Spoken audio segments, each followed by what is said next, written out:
Doctor Zakir Naik, আমার নাম Jerry Thomas. আমি ওসমানিয়া ইউনিভার্সিটিতে সাংবাদিকতার উপর রিসার্চ করছি। আমরা কয়েকজন বন্ধু মিলে একটা ওয়েবসাইট খুলেছি, সাক্ষীটাইম.com। আপনার কাছে আমার প্রশ্ন, 1 নাম্বার, আমি সবসময় জানতাম যে হাদিস ছাড়া কোরআন অসম্পূর্ণ। এখন আপনি অন্য ধর্মগ্রন্থের কথাও বললেন, আপনি বাইবেলের কথাও বললেন, কিন্তু বাইবেল বলছে যে যীশুখ্রিস্টকে বিশ্বাস করে না সে খ্রিস্ট বিরোধীদের দলে সামিল হয়। এটা একটা ভবিষ্যৎবাণী। আমি এমনও শুনেছি যে হাদিস বলছে যে মুহাম্মদ জাদুবিদ্যার সাহায্য নিয়েছিল। এখানে আপনার বক্তব্যটা কি? ভাই, আপনি প্রশ্ন করলেন আর আপনি বেশ কিছু মন্তব্য করলেন। আপনি বললেন যে আপনি জানেন যে হাদিস ছাড়া পবিত্র কোরআন অসম্পূর্ণ। এখানে আপনি অন্য ধর্মগ্রন্থের কথাও শুনলেন। তার মানে উনার মতে বাইবেলের উদ্ধৃতি দিলে সে কথা মানতে হবে। আর বাইবেল বলছে যিশু বা ঈসা আলাইহিস সালামকে যে বিশ্বাস করবে না সে দোজখে যাবে, ইত্যাদি ইত্যাদি। এখানে আমার মন্তব্য কি? 1 নম্বর পয়েন্ট, হাদিস ছাড়া পবিত্র কোরআন অসম্পূর্ণ নয়। কোরআন একটা স্বয়ং সম্পূর্ণ বই। তবে কোরআনের কথাগুলো বুঝতে গেলে আপনাকে এগুলোর ব্যাখ্যা পড়ে দেখতে হবে। আর হাদিস হলো পবিত্র কোরআনের ব্যাখ্যা, যে কথাগুলো বলে গিয়েছেন নবীজি সাল্লাল্লাহু আলাইহি সাল্লাম। পবিত্র কোরআন একটা সম্পূর্ণ বই, আলহামদুলিল্লাহ, স্বয়ং সম্পূর্ণ। তবে আপনি যদি সেগুলো আরো বিস্তারিতভাবে জানতে চান, তখন আপনি পড়বেন যে কথাগুলো বলে গিয়েছেন নবীজি মুহাম্মদ সাল্লাল্লাহু আলাইহি সাল্লাম। আমরা বলি সহিহ হাদিস। একটা কথা বলি, অন্যান্য ধর্মগ্রন্থের উদ্ধৃতি দিয়েছি, তার মানে এই না আমি মানি যে অন্যান্য ধর্মগ্রন্থ আল্লাহর বাণী। প্লিজ আমাকে ভুল বুঝবেন না। আমি এখানে কোরআনের কথা মতো কাজ করেছি। আল্লাহ পবিত্র কোরআনে বলেছেন, সূরা ইমরানের 64 নম্বর আয়াতে উল্লেখ করা হয়েছে, তাআলা ইলা কালিমাতিন সাওয়াইন বাইনানা ওয়া বাইনাকুম, এসো সেই কথায় যাহা আমাদের ও তোমাদের মধ্যে এক। আমি সাদৃশ্যের কথা বলছি। পবিত্র কোরআনে সূরা রাদের 38 নম্বর আয়াতে উল্লেখ করা হয়েছে, ওয়ালিকুল্লি কওমিন হাদ, প্রত্যেক যুগে আমি কিতাব নাজিল করেছি। আল্লাহ তাআলা অনেক কিতাব নাজিল করেছেন। পবিত্র কোরআনে 4টার নাম উল্লেখ করা হয়েছে, তাওরাত, জাবুর, ইনজিল এবং কোরআন। তাওরাত হলো সেই ওহী আসমানি কিতাব যেটা নাজিল হয়েছিল মুসা আলাইহিস সালামের উপর। জাবুর আরেকটা আসমানি কিতাব নাজিল হয়েছিল দাউদ আলাইহিস সালামের উপর। ইনজিল হলো সেই আসমানি কিতাব যেটা নাজিল হয়েছিল ঈসা আলাইহিস সালামের উপর। আর কোরআন হলো সর্বশেষ ও চূড়ান্ত আসমানি কিতাব, নাজিল হয়েছিল সর্বশেষ ও চূড়ান্ত নবী মুহাম্মদ সাল্লাল্লাহু আলাইহি সাল্লামের উপর। এখন আগের সবগুলো আসমানি কিতাব এসেছিল নির্দিষ্ট সম্প্রদায়ের মানুষের জন্য, আর সেই কিতাবের নির্দেশগুলো ছিল একটা নির্দিষ্ট সময়ের জন্য। তাই আল্লাহ তাআলা চাননি যে এই কিতাবগুলো অবিকৃত অবস্থায় থাকুক। কিন্তু কোরআন হলো সর্বশেষ আসমানি কিতাব। আল্লাহ কোরআনে বলেছেন, সূরা হিজরের 9 নম্বর আয়াতে উল্লেখ করা হয়েছে, আমি কোরআন অবতীর্ণ করেছি আর আমি সংরক্ষণ করে রাখব। কোরআন হলো একমাত্র ধর্মীয় গ্রন্থ পুরো পৃথিবীর মধ্যে যেটা এখনো অবিকৃত অবস্থায় আছে। শুধু আমি বলছি না, ধর্মের উপরে বিভিন্ন বিশেষজ্ঞরা বলছেন। তাদের একজন উইলিয়াম মুর, তিনি ইসলামের বিরুদ্ধে তীব্র সমালোচনা করতেন। তিনি খ্রিস্টান ছিলেন। 200 বছর আগে তিনি বলেছিলেন, আর কোনো ধর্মীয় গ্রন্থ নেই, আর কোনো ধর্মীয় গ্রন্থ নেই যেটা এখনো অবিকৃত অবস্থায় আছে 1200 বছরের বেশি সময় ধরে। এখন বললে 1400 বছরেরও বেশি। এই কোরআনের মতো তিনি খ্রিস্টান ছিলেন, ইসলাম ধর্মের তীব্র সমালোচক ছিলেন। তিনি সত্যি কথাটা স্বীকার করেছেন, কোরআন অবিকৃত অবস্থায় আছে। কিন্তু অন্যান্য সব ধর্মগ্রন্থ সেগুলোর কথা বদলে গেছে, এমনকি বাইবেলও। আমি বাইবেলকে আল্লাহ তাআলার বাণী বলে মানি না। আমরা মুসলিমরা বিশ্বাস করি সেই ওহীতে যেটা দেওয়া হয়েছিল ঈসা আলাইহিস সালামকে, ইনজিল। কিন্তু এখন আমরা যে বাইবেলটা দেখি, এই বইটা একটা মিশ্রণ। এখানে আল্লাহর বাণী থাকতে পারে, কোরআনের সাথে মিললে আমি আপত্তি না করে মেনে নেব এটা আল্লাহর বাণী। এছাড়াও নবীদের বলা কথা আছে, এখানে ঐতিহাসিকদের বলা কথাও আছে। দুঃখের সাথে জানাচ্ছি, বাইবেলে পর্নোগ্রাফিও আছে। আমি উদ্ধৃতি দিতে পারবো না, আমি পারবো না। বাইবেলে আছে অনেক পরস্পর বিরোধী কথা, বৈজ্ঞানিক ভুল, গাণিতিক ভুল, সেগুলোর কথা এখানে বলছি না। আমি বিতর্ক করেছিলাম ডক্টর উইলিয়াম ক্যাম্বেলের সাথে। তিনি ইসলামের বিরুদ্ধে একটা বই লিখেছিলেন, Quran and Bible in the light of history and science. বলেছিলেন কোরআনে 30টা বৈজ্ঞানিক ভুল আছে।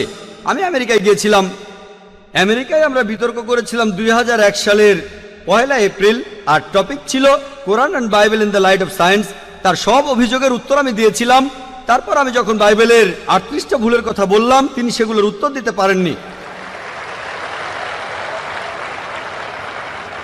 পবিত্র কোরআনের সূরা বাকারার 79 নম্বর আয়াতে উল্লেখ করা হয়েছে, ফাওয়াইলুল লিল্লাযিনা ইয়াকতুবুনাল কিতাবা বিআইদিহিম সুম্মা ইয়াকুলুনা হাযা মিন ইনদিল্লাহ লিয়াশতারু বিহি সামমান কালিলা ফাওয়াইলুল লাহুম মিম্মা কাতাবাত আইদিহিম ওয়া ওয়াইলুল লাহুম মিম্মা ইয়াকসিবুন। দুর্ভোগ তাদের যারা নিজ হাতে কিতাব রচনা করে আর বলে এটা আল্লাহর ওহী। উচ্চ মূল্য পাওয়ার জন্য তারা এই কথা বলে, যা লিখেছে সেজন্য শাস্তি তাদের, যা উপার্জন করেছে সেজন্য শাস্তি তাদের। তাই বর্তমানের বাইবেল, হয়তো জানেন এই বাইবেল শব্দটা এটা বাইবেলের মধ্যে কোথাও নেই। এটা এসেছে গ্রিক শব্দ বিবলস থেকে, অর্থাৎ অনেক বই মিলে একটা বই। আর বিশেষজ্ঞরা এখন বলেন এই বাইবেল লিখেছে অনেকজন লেখক, আমি বলছি না, খ্রিস্টান বিশেষজ্ঞরা। তাই বর্তমানের বাইবেলকে আমি আল্লাহর বাণী বলে মনে করি না। একইভাবে যদি জিজ্ঞেস করেন আমি বেদকে আল্লাহর বাণী বলে মনে করি কিনা, বৌদ্ধ ধর্মগ্রন্থগুলোকে আল্লাহর বাণী বলে মনে করি কিনা, পারসি ধর্মগ্রন্থগুলোকে আল্লাহর বাণী বলে মানি কিনা, আমি এখন বলবো হতে পারে আল্লাহর বাণী, নাও হতে পারে আল্লাহর বাণী।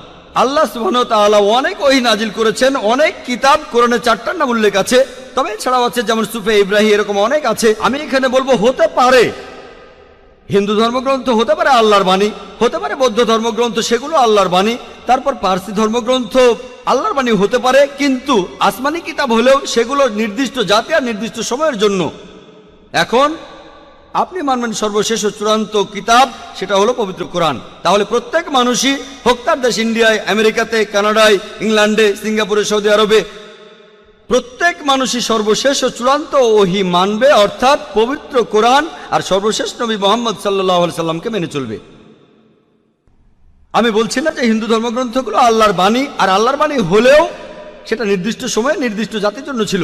হিন্দু বিশেষজ্ঞরাও বলেন তাদের ধর্মগ্রন্থ পরিবর্তন হয়েছে, বৌদ্ধ বিশেষজ্ঞরাও বলেন তাদের ধর্মগ্রন্থ পরিবর্তন করা হয়েছে। প্রত্যেক ধর্মের বিশেষজ্ঞরাই, শুধু ইসলাম বাদে সবাই বলে যে তাদের ধর্মগ্রন্থে পরবর্তীতে কথা বদলানো হয়েছে, পরিবর্তন করা হয়েছে। তবে আমি যদি এখানে তর্কের খাতিরে মেনেও নেই এটা আল্লাহ তাআলার বাণী, যদি এমনটা হয় আর সেই ধর্মের অনুসারীরা তারা মানে এটা আল্লাহ তাআলার বাণী, তাহলে সেই ধর্মগ্রন্থ তাদের অক্ষরে অক্ষরে মানা উচিত। বৌদ্ধরা যদি মানে তাদের ধর্মগ্রন্থ আল্লাহ তাআলার বাণী, হিন্দুরা যদি মানে তাদের ধর্মগ্রন্থ আল্লাহ তাআলার বাণী, খ্রিস্টানরা যদি মানে তাদের ধর্মগ্রন্থ আল্লাহ তাআলার বাণী, তাহলে আপনাদের ধর্মগ্রন্থেই বলা হয়েছে আপনাদের মেনে চলতে হবে সর্বশেষ নবীর কথা, মুহাম্মদ সাল্লাল্লাহু আলাইহি সাল্লামের কথা। আপনি তো মনে করেন এটা আল্লাহ তাআলার বাণী, আমি মনে করি হতেও পারে আবার নাও হতে পারে। আপনি মনে করেন সেটাই আল্লাহ তাআলার বাণী, তাহলে আপনি সেটার কথা মেনে চলেন। সর্বশেষ আর চূড়ান্ত নবীকেও আপনি বিশ্বাস করেন। আমি আগেও বলেছি, পবিত্র বাইবেলের গসপেল অফ জন 16 নম্বর অধ্যায়ের 12 থেকে 14 অনুচ্ছেদে আছে, ঈসা আলাইহিস সালাম বলছেন, আমি তোমাদের অনেক কথা বলতে চাই, কিন্তু তোমরা সেটা এখন বুঝতে পারবে না, কারণ যখন সত্যের আত্মা তোমাদের সামনে আসবে সে তোমাদের সত্যের পথে নিয়ে যাবে। সে তার নিজের কথা বলবে না, যা শুনবে সে কথাগুলোই বলবে। সে তোমাদের ভবিষ্যতের কথা বলবে, আমাকে মহিমান্বিত করবে। এ মানুষটা কে? মুহাম্মদ সাল্লাল্লাহু আলাইহি সাল্লাম। মুহাম্মদ সাল্লাল্লাহু আলাইহি সাল্লাম বাদে আর কোন নবী ঈসা আলাইহিস সালামকে কি মহিমান্বিত করেছেন? ঠিকই বলেছেন আপনি, যে ঈসা আলাইহিস সালামকে অস্বীকার করবে সে নরকে যাবে। আপনি বললেন এই কথা, আমি আপনার সঙ্গে একমত। সেই মুসলিম আসলে মুসলিম না যে ঈসা আলাইহিস সালামকে বিশ্বাস করে না। আমরা এখানে বলি আলাইহিস সালাম, আপনি শুধু বললেন যিশু। আমি পারি না, আমাকে বলতেই হবে আলাইহিস সালাম যদি ইসলামের প্রতিনিধিত্ব করি। যদি আমি এই আলাইহিস সালাম শব্দটা না বলি আমাকে বের করে দেওয়া হবে। অনভিজ্ঞ লোক এটা করতে পারে, আমাকে বলতেই হবে আলাইহিস সালাম। তাহলে সেই মুসলিম আসলে মুসলিম না যে ঈসা আলাইহিস সালামকে বিশ্বাস করে না। আমরা মানি যে ঈসা আলাইহিস সালাম হচ্ছেন আল্লাহ সুবহানাহু ওয়া তাআলার প্রেরিত রাসূল। বিশ্বাস করি তিনি অলৌকিকভাবে জন্মেছিলেন কোনো পুরুষের হস্তক্ষেপ ছাড়াই, যেটা অনেক আধুনিক খ্রিস্টানি বিশ্বাস করে না। আমরা মানি যে তিনি আল্লাহর আদেশে মৃত মানুষকে জীবিত করেছিলেন। আমরা মানি যে তিনি আল্লাহর আদেশে জন্মান্ধ আর কুষ্ঠরোগীদের সুস্থ করেছিলেন। মুসলিম আর খ্রিস্টানরা এখানে এক। তবে আমি জানি আপনি কি বোঝাচ্ছেন। আপনি যখন বললেন যীশু খ্রিস্টকে বিশ্বাস করা, তার মানে কি বুঝিয়েছেন? যে তিনি ঈশ্বর, তাই না? ওনার মাইক্রোফোনটা অন করেন। যিশুকে বিশ্বাস করা বলতে কি বোঝাচ্ছেন? নবী হিসেবে বিশ্বাস করা?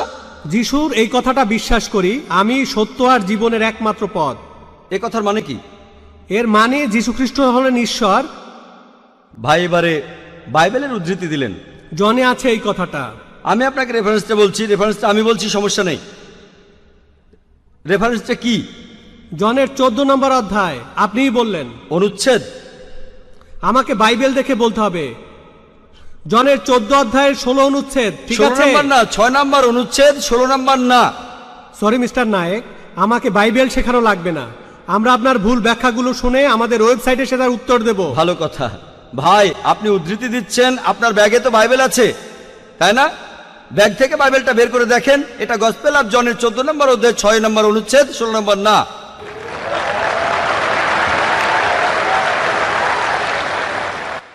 আর আপনি বললেন ঈসা মসীহ আলাইহিস সালাম, তিনি বলেছেন যে তিনি ছিলেন ঈশ্বর।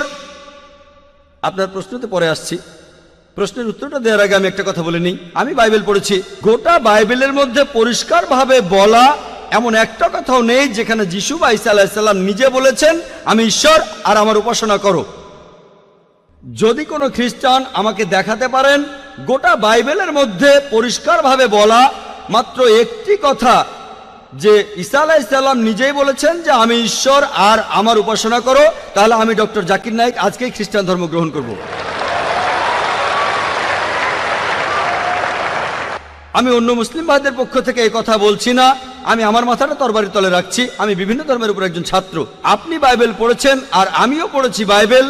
আপনি বললেন যে আপনাকে বাইবেল শেখানো লাগবে না। ঈসা আলাইহিস সালাম এই কথা নিজে বলেছেন, সত্যকে খোঁজো, সত্যই তোমাকে মুক্ত করবে। ইনশাল্লাহ আজকে আপনি সত্য দেখবেন আর ইনশাল্লাহ সত্য আপনাকে মুক্ত করবে। আমি কথাটা আবার বলছি, গোটা বাইবেলে পরিষ্কারভাবে বলা এমন একটা কথাও নেই যেখানে যিশু বা ঈসা আলাইহিস সালাম নিজেই বলেছেন আমি ঈশ্বর আর আমার উপাসনা করো। আপনারা যদি বাইবেল পড়েন, ঈসা আলাইহিস সালাম তার নিজের মুখেই বলেছেন, এটা আছে গসপেল অফ জন 14 নম্বর অধ্যায়ের 28 অনুচ্ছেদে, বলেছেন আমার পিতা আমার চাইতে মহান। গসপেল অফ জন 10 নম্বর অধ্যায়ের 29 অনুচ্ছেদ, আমার পিতা সবার চাইতে মহান। গসপেল অফ ম্যাথিউ 12 নম্বর অধ্যায়ের 28 অনুচ্ছেদ, আমি ঈশ্বরের আত্মার সাহায্যে শয়তানকে তাড়িয়ে দেই। গসপেল অফ লুক 11 নম্বর অধ্যায়ের 20 অনুচ্ছেদ, আমি ঈশ্বরের আঙ্গুলের সাহায্যে শয়তানকে তাড়িয়ে দেই। গসপেল অফ জন 5 নম্বর অধ্যায়ের 30 অনুচ্ছেদ, আমি আমার নিজের থেকে কিছুই করতে পারি না, আমি এখানে বিচার করি আর আমার বিচার সঠিক, কারণ আমি আমার ইচ্ছায় কাজ করি না, আমার পিতার ইচ্ছায় কাজ করি। যদি কেউ বলে সে আল্লাহর ইচ্ছা মতো কাজ করে, সে একজন মুসলিম। ঈসা আলাইহিস সালাম একজন মুসলিম, তিনি নিজেকে ঈশ্বর বলেননি। বুক অব অ্যাক্টসে পরিষ্কার বলা আছে 2 নম্বর অধ্যায়ের 22 অনুচ্ছেদ, বলা হয়েছে হে ইসরায়েলের সন্তানেরা, একথা শোনো, নাজারেত শহরের যিশু ঈশ্বর প্রেরিত একজন পুরুষ তোমাদের মাঝে, সে অনেক অলৌকিক কাজ করবে, সেগুলো তাকে ঈশ্বর করাবেন, তোমরা তার সাক্ষী থাকবে। ঈশ্বর প্রেরিত একজন পুরুষ তোমাদের মাঝে, সে অনেক অলৌকিক কাজ করে দেখাবে, ঈশ্বর তাকে দিয়ে করাবেন আর তোমরা তার সাক্ষী থাকবে। তাই বাইবেল স্পষ্ট করে বলছে যে ঈসা আলাইহিস সালাম ছিলেন একজন মানুষ, তিনি আল্লাহ তাআলার প্রেরিত একজন রাসূল, কিন্তু আল্লাহ নন। গোটা বাইবেলের মধ্যে পরিষ্কারভাবে এমন একটা কথাও নেই যেখানে ঈসা আলাইহিস সালাম নিজেই বলেছেন যে আমি ঈশ্বর, আমার উপাসনা করো। আপনি একটা উদ্ধৃতি দিয়ে সেটা প্রমাণ করতে চাইলেন যে গসপেল অফ জন 14 নম্বর অধ্যায়ের 6 অনুচ্ছেদে বলা হয়েছে যিশু বা ঈসা আলাইহিস সালাম নিজেই বলেছেন আমি সত্য আর জীবনের একমাত্র পথ, আমাকে ছাড়া আমার পিতার কাছে কেউ যেতে পারবে না। এখানে প্রসঙ্গ ছাড়া উদ্ধৃতি দিচ্ছেন। লোকজন পবিত্র কোরআনের আয়াত নিয়ে প্রসঙ্গ ছাড়া উদ্ধৃতি দেয় দুর্নাম করতে। একইভাবে খ্রিস্টান মিশনারিরা বাইবেলের প্রসঙ্গ ছাড়া উদ্ধৃতি দেয়। আপনাকে একটা সত্য কথা বলি, আপনার বাইবেলটা খোলেন, যদি সন্দেহ থাকে বাইবেলটা খোলেন, প্রসঙ্গ জানতে 1 নম্বর অনুচ্ছেদটা পড়েন। গসপেল অফ জন 14 নম্বর অধ্যায়ের 1 অনুচ্ছেদ বলছে যে তোমরা ভয় পাচ্ছ কেন? যিশু বা ঈসা আলাইহিস সালাম বলছেন যদি তোমরা ঈশ্বরকে বিশ্বাস করো তাহলে আমাকে বিশ্বাস করো। আমার পিতার রাজ্যে অনেক প্রাসাদ আছে, আমি সেখানে গিয়ে তোমাদের জন্য জায়গা তৈরি করব। আমি যখন যাব আমি তখন বলবো। শিষ্যরা বলল আপনি কোথায় যাবেন? তোমরা জানো না আমি কোথায় যাব? তারা বলল না। তখন শিষ্যরা বলল যে আমাদের পথ দেখান, আপনি যেখানে যাবেন। তখন যিশু বা ঈসা আলাইহিস সালাম বললেন আমি সত্য আর জীবনের একমাত্র পথ। শিষ্যরা তখন বলল ঈসা আলাইহিস সালামকে যে আমাদের সেই পথ দেখান। ঈসা আলাইহিস সালাম তখন বললেন আমি সত্য আর জীবনের একমাত্র পথ, আমাকে ছাড়া আমার পিতার কাছে কেউ যেতে পারবে না। আমরা মানি যে নবীগণ যখন এসেছিলেন প্রত্যেক নবী ছিলেন সত্য আর জীবনের দেখানো পথ, সেই নবীদের ছাড়া কোনো মানুষই আল্লাহর কাছে যেতে পারতো না। আর যীশু খ্রিস্টের সময়ে আমি বাইবেলের কথা মানছি, যিশু বা ঈসা আলাইহিস সালাম তিনিই ছিলেন সত্য আর জীবনের একমাত্র পথ। যীশু খ্রিস্টের শিক্ষা ছাড়া কোনো মানুষই তখন আল্লাহর কাছে যেতে পারতো না। মুসা নবীর সময়ে তিনি ছিলেন সত্য আর জীবনের পথ। মুসা আলাইহিস সালামের শিক্ষা ছাড়া কোনো মানুষই আল্লাহর কাছে যেতে পারতো না। এখন দেখেন ঈসা আলাইহিস সালাম নিজেই বলেছেন আমি তোমাদের অনেক কথা বলতে চাই, শিষ্যদের বলছেন। এটা আছে গসপেল অফ জন 16 নম্বর অধ্যায়ের 12 থেকে 14 অনুচ্ছেদে। আমি তোমাদের অনেক কথা বলতে চাই, কিন্তু তোমরা সেগুলো এখন বুঝবে না, কারণ যখন সেই সত্যের আত্মা আসবে সে তোমাদের সত্যের পথে নিয়ে যাবে। সে তার নিজের কথা বলবে না, যা শুনবে সে কথাই বলবে। সে তোমাদের ভবিষ্যতের কথা বলবে, আমাকে মহিমান্বিত করবে। আর এখন দেখবেন, ভালো করেই দেখবেন যে নবীজি মুহাম্মদ সাল্লাল্লাহু আলাইহি সাল্লাম তিনি সত্য আর জীবনের একমাত্র পথ। মুহাম্মদ সাল্লাল্লাহু আলাইহি সাল্লাম যা শিখিয়েছেন সেগুলো ছাড়া কেউ আল্লাহর কাছে যেতে পারবে না। আর মুহাম্মদ সাল্লাল্লাহু আলাইহি সাল্লাম ছিলেন সর্বশেষ আর চূড়ান্ত নবী। এখনকার দিনে দেখবেন, হোক সেই লোক বাস করছে আমেরিকায়, কানাডায়, ইংল্যান্ডে, ইন্ডিয়ায়, সৌদি আরবে, পৃথিবীর যেখানেই থাকুক, এখনকার দিনে সবার জন্য মুহাম্মদ সাল্লাল্লাহু আলাইহি সাল্লাম তিনি হলেন পথ, সত্য আর জীবনের। মুহাম্মদ সাল্লাল্লাহু আলাইহি সাল্লাম যা শিখিয়েছেন সেগুলো ছাড়া কেউ আল্লাহর কাছে যেতে পারবে না।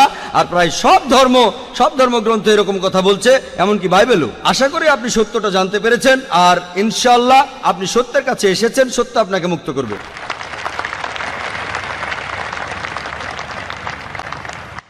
স্যার, আমার নাম এল রবিশঙ্কর শ্রীধর। আমি বর্তমানে বিইডি কলেজের প্রিন্সিপাল হিসেবে আছি। আমি অন্য ধর্মগ্রন্থগুলো পড়েছি, যেমন বাইবেল, কোরআন, হাদিস ইত্যাদি।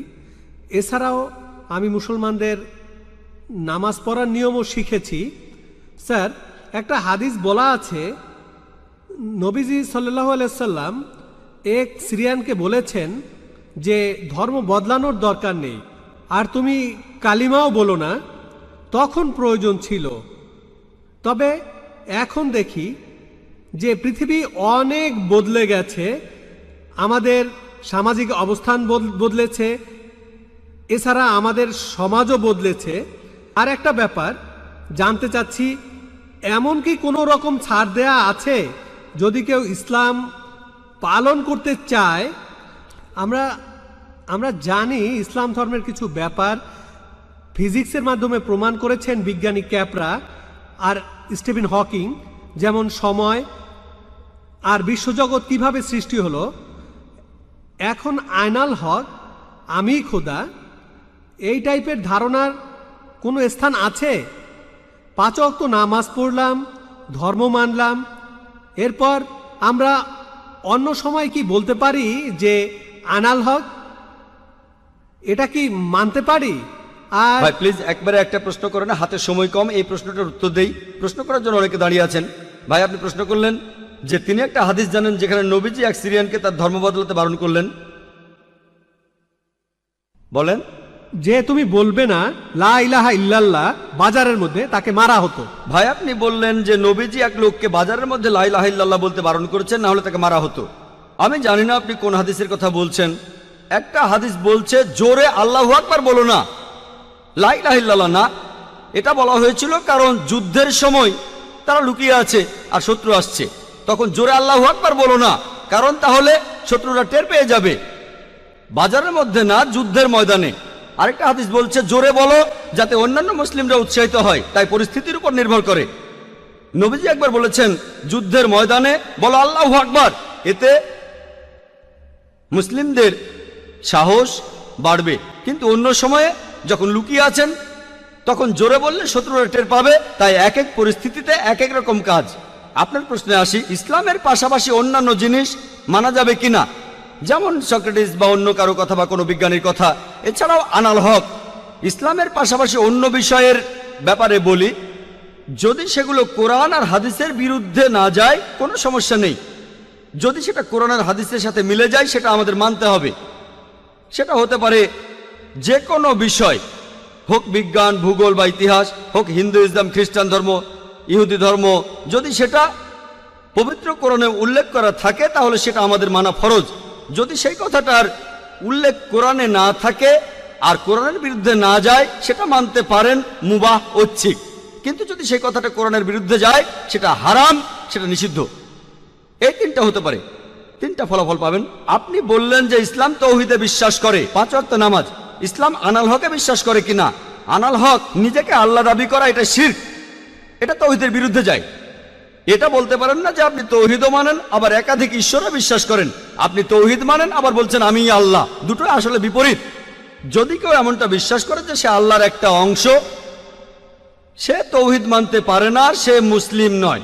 দুটো বিপরীত জিনিস, কিন্তু অন্য ব্যাপার কোরআনের সাথে মিললে সমস্যা নেই, আর কোরআনের বিরুদ্ধে না গেলে সমস্যা নেই। আশা করি উত্তরটা পেয়েছেন। গুড ইভিনিং স্যার, আমি পেশায় একজন শিক্ষিকা। এছাড়াও আমি ইসলাম ও অন্যান্য ধর্ম নিয়ে রিসার্চ করি।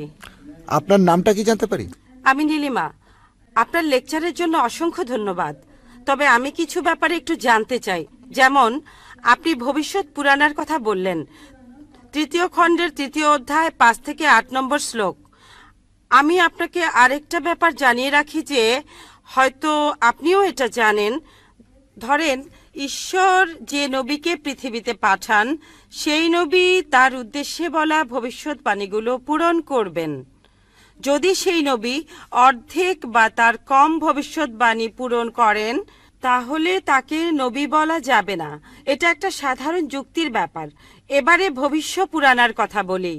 আপনি সেই ম্লেচ্ছ নেতার কথা বললেন আর বললেন তিনি নবী মোহাম্মদ ছাড়া আর কেউ নন। আচ্ছা, আমি আপনার কথার প্রথম অংশটা মেনে নিচ্ছি, কিন্তু পরের অংশটা আপনি ব্যাখ্যা করে বলেননি। এখন আপনাকে বলি, ম্লেচ্ছ একটা সংস্কৃত শব্দ, আর সংস্কৃত ডিকশনারি অনুযায়ী ম্লেচ্ছ শব্দটার অর্থ অনার্য অথবা পাপী অথবা খারাপ লোক।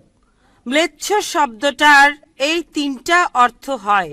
তাহলে কি বলা যায় মোহাম্মদ ছিল পাপী অথবা খারাপ লোক? আরেকটা ব্যাপার হলো, এই ভবিষ্যৎবাণীর দ্বিতীয় শর্তটা, সেটা হলো তিনি একটা মরুস্থলে জন্মাবেন।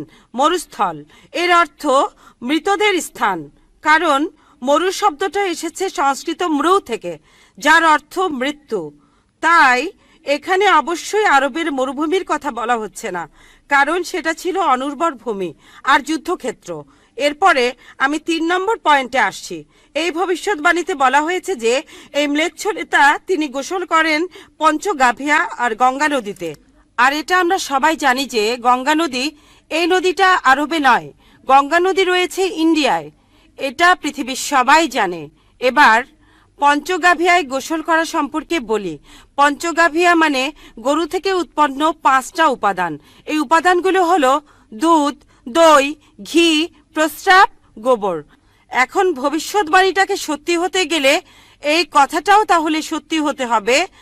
আপনি কি আমাকে পবিত্র কোরআনের এমন কোনো আয়াত দেখাতে পারেন যেখানে বলা আছে যে মোহাম্মদ গোসল করেছিল গঙ্গার জলে বা সেই 5টা উপাদান দিয়ে, অর্থাৎ দুধ, দই, ঘি, প্রস্রাব আর গোবর? তাহলে আজকে ইসলাম গ্রহণ করব। Thank you sir. বোন, আপনি ঠিক বলেছেন যে ভবিষ্যৎবাণীর কথা বলা হচ্ছে, যদি তার অর্ধেকের বেশি পূরণ না হয় তাহলে ভবিষ্যৎবাণী ভুল। আমি একমত বোন, আপনার সঙ্গে একমত। আমি আপনার 3টি প্রশ্নের উত্তর দেব, দেখা যাক আজকে আপনি ইসলাম গ্রহণ করেন কিনা।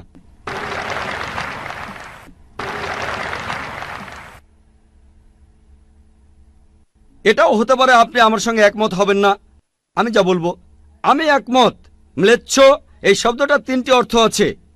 ম্লেচ্ছ এর একটা অর্থ হলো অনার্য অর্থাৎ বিদেশি, আরেকটা অর্থ হচ্ছে পাপী, আরেকটা অর্থ হলো খারাপ লোক। আর দেখবেন ইন্ডিয়ায় হিন্দুরা সাধারণত মুসলিমদের বলে থাকে ম্লেচ্ছ।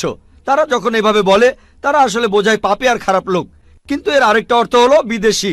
যখন আমি লেকচারে কোনো ধর্মগ্রন্থ থেকে উদ্ধৃতি দেই, সেখানে একটা শব্দের যদি অনেক অর্থ হয়, ব্যাপারটা এমন না ধরেন শব্দটার 4টা অর্থ আছে, তার মধ্যে 3টা অর্থ এখানে খাটে না, মাত্র একটা ঠিক হলেও অর্থ সঠিক হতে পারে। যেমন ধরেন কোরআন বলছে তোমরা শূকর খেও না। আজকে যদি ডিকশনারি খোলেন, এই শূকর শব্দটার একটা অর্থ হলো পুলিশ অর্থাৎ পুলিশ অফিসার, তাহলে একটা অর্থ শূকর, আরেকটা অর্থ পুলিশ অফিসার। তবে কোরআন বাইবেল এটা বোঝায়নি। বাইবেলে বুক অব লেভিটিকাস 11 অধ্যায় 7 থেকে 8 অনুচ্ছেদে আছে, বুক অব ডিউটেরোনমি 14 অধ্যায়ের 8 অনুচ্ছেদে আছে, বুক অব আইজায়া 65 অধ্যায়ের 2 থেকে 5 অনুচ্ছেদে আছে, বলা হয়েছে তোমরা শূকর খেও না, কিন্তু পুলিশকে বোঝায়নি বাইবেল। যদি আপনি বিভিন্ন ধর্মের ছাত্রী হয়ে থাকেন, যদি 10টা অর্থ থাকে সেখানে একটা অর্থও খাটে, দেখতে হবে সেটা সঠিক কিনা। 2টো সঠিক হতে পারে, 3টা সঠিক হতে পারে, সবগুলো সঠিক হতে পারে, কিন্তু যদি মাত্র একটা অর্থ সঠিক হয় এতেও ভবিষ্যৎবাণীটা ফলে যেতে পারে। আমি আপনার সঙ্গে একমত যে ম্লেচ্ছ এর একটা অর্থ অনার্য, ইন্ডিয়ানদের দিক থেকে একজন বিদেশি। আর আমি আমার লেকচারে তখন বলেছিলাম ম্লেচ্ছ শব্দের অর্থ হচ্ছে বিদেশি। আর আপনি ভুল পথে গিয়ে বলছেন এখানে ম্লেচ্ছ মানে হচ্ছে পাপী। আপনি আসলে এখানে ভুল বুঝেছেন বোন। যদি আপনি বলেন কোরআন আর বাইবেল বলছে পুলিশদের খেও না, তার মানে আপনি বিভিন্ন ধর্মের উপর ছাত্রী নন, আপনি তাহলে এক পেশে। একটা অর্থে যদি ভবিষ্যৎবাণীটা পূরণ হয়। আরেকটা কথা, যদি সন্দেহ থাকে, আমি আরো 10টা পয়েন্টের কথা বলেছি, সবগুলোকে খণ্ডন করতে পারবেন না। আরেকটা বললেন মরুস্থল, এটার একটা অর্থ আমিও একমত, মৃতদের স্থান। তবে সংস্কৃতিতে মরুস্থল শব্দটার আরেকটা অর্থ হচ্ছে বালুময় স্থান। আপনি আজকে ডিকশনারি চেক করেন, সেখানে দেখবেন আমাদের ইসলামিক রিসার্চ ফাউন্ডেশনে এখানে সংস্কৃত ডিকশনারিও আছে। আমি বিভিন্ন ধর্মের উপর ছাত্র, এটা মানছি যে একটা অর্থ হচ্ছে মৃতদের স্থান, আরেকটা অর্থ হচ্ছে বালুময় স্থান। কিন্তু ভুল অর্থটা আপনি নিচ্ছেন কেন? তাহলে তো আপনি ভুল পথে চলে যাবেন। যদি পারমুটেশন আর কম্বিনেশন গুলো দেখেন, অন্য যে পয়েন্টগুলো বলেছি সেগুলো পুরোপুরি সঠিক। এখানে আপনাকে সঠিক উত্তরটা বেছে নিতে হবে। তাহলে মরুস্থল শব্দটার একটা অর্থ হলো বালুময় স্থান বা মরুভূমি। আপনার তৃতীয় প্রশ্নতে আসি, আপনি ইসলাম গ্রহণ করবেন ইনশাল্লাহ। তৃতীয় প্রশ্নটা, আমি যে ভবিষ্যৎবাণীটার কথা বলেছি যে নবী মোহাম্মদ সাল্লাল্লাহু আলাইহি সাল্লাম পঞ্চগর্ভে গোসল করেছিলেন গঙ্গা নদীতে, এখানে বুঝে নিতে হবে যখন আমরা বলছি যে হিন্দুদের রীতি অনুযায়ী যে কেউ পঞ্চগর্ভে বা গঙ্গায় গোসল করবে তার অর্থ বিশুদ্ধ হবে। একটা অর্থ শারীরিকভাবে গঙ্গায় ডুব দিলেন, আমারও মনে হয় না নবীজি ইন্ডিয়া এসে গঙ্গায় ডুব দিয়েছিলেন। আরেকটা অর্থ বিশুদ্ধ হওয়া, তখন ব্যাখ্যা করিনি কারণ লেকচারটাই অনেক লম্বা ছিল। এই টপিকটা নিয়ে আমি সারাদিন কথা বলতে পারি, আমি এখানে খুব বিস্তারিত বলিনি। আমি প্রত্যেকটা ভবিষ্যৎবাণী নিয়েই আরো কয়েক মিনিট বলতে পারি, সব মিলিয়ে ঘন্টাখানিক বলতে পারবো। এখানে পঞ্চগর্ভে গোসল করা মানে হচ্ছে বিশুদ্ধ হওয়া। এখানে প্রসঙ্গটা বুঝতে হবে, শারীরিকভাবে গোসল করার অর্থ এখানে বলা হয়নি। আর আপনি গঙ্গার পানিতে ডুব দিলেই বিশুদ্ধ হয়ে যাবেন এমন কোনো নিশ্চয়তা নেই, বিশুদ্ধ না হওয়ার সম্ভাবনাই বেশি। এটা হচ্ছে হিন্দুদের রীতি অনুযায়ী বলা। তাই এখানে ভবিষ্যৎবাণীটা বলছে যে নবী মোহাম্মদ সাল্লাল্লাহু আলাইহি সাল্লাম পঞ্চগর্ভে গোসল করেছিলেন। তার মানে এই না যে তিনি এখানে এসেছিলেন, মানে হলো আল্লাহ তাআলা তাকে বিশুদ্ধ করেছিলেন। আমরা বিশ্বাস করি যে আল্লাহ তাআলার সকল নবী, সকলেই হোক তিনি মুসা বা ঈসা আলাইহিস সালাম অথবা মুহাম্মদ সাল্লাল্লাহু আলাইহি সাল্লাম, তারা সকলেই ছিলেন মাসুম, তারা ছিলেন নিষ্পাপ, ছিলেন বিশুদ্ধ। তাহলে আল্লাহর সকল নবী, আল্লাহ যাদের পৃথিবীতে পাঠিয়েছিলেন, আমরা মানি যে তারা সকলেই নিষ্পাপ, সকলেই মাসুম, সকলেই বিশুদ্ধ। তাহলে আপনার উত্তরটাও পেলেন। আশা করি ইনশাল্লাহ আপনি ইসলাম গ্রহণ করবেন বোন। আমার নাম প্রেম আদভানি। আমি নয়াদিল্লি থেকে এসেছি, রিটায়ার্ড চাকরিজীবী আর অমুসলিম। আমার প্রশ্নটা হলো, ইসলামের অতীত ইতিহাস খুবই গৌরবের, বর্তমানেও ইসলাম ধর্মের মাথা উঁচু করে থাকার কথা ছিল। আমার মনে হয় মুসলিমদের কাজকর্মের মধ্যে স্বচ্ছতা থাকা উচিত। অন্য সব মানুষকেও তাদের জানতে দেওয়া উচিত যে তারা কি কি কাজ করেছে বিভিন্ন মাদ্রাসা আর মসজিদ ইত্যাদি জায়গায়, যাতে করে মানুষজন জানতে পারে যে এসব জায়গায় কি হচ্ছে। তখন ব্যাপারটা অনেক স্বচ্ছ হবে, কেউ তখন আর ভুল বুঝবে না। ধন্যবাদ ভাই, খুব সুন্দর প্রশ্ন করেছেন। তবে আপনার উত্তর দেওয়ার আগে আগের বোন যে প্রশ্নগুলো করেছিলেন সে ব্যাপারে কিছু কথা বলি। তার 3টা প্রশ্ন, সেখানে আমার মেয়ে রুজদা নায়কের গানের কথাগুলো মনে পড়লো।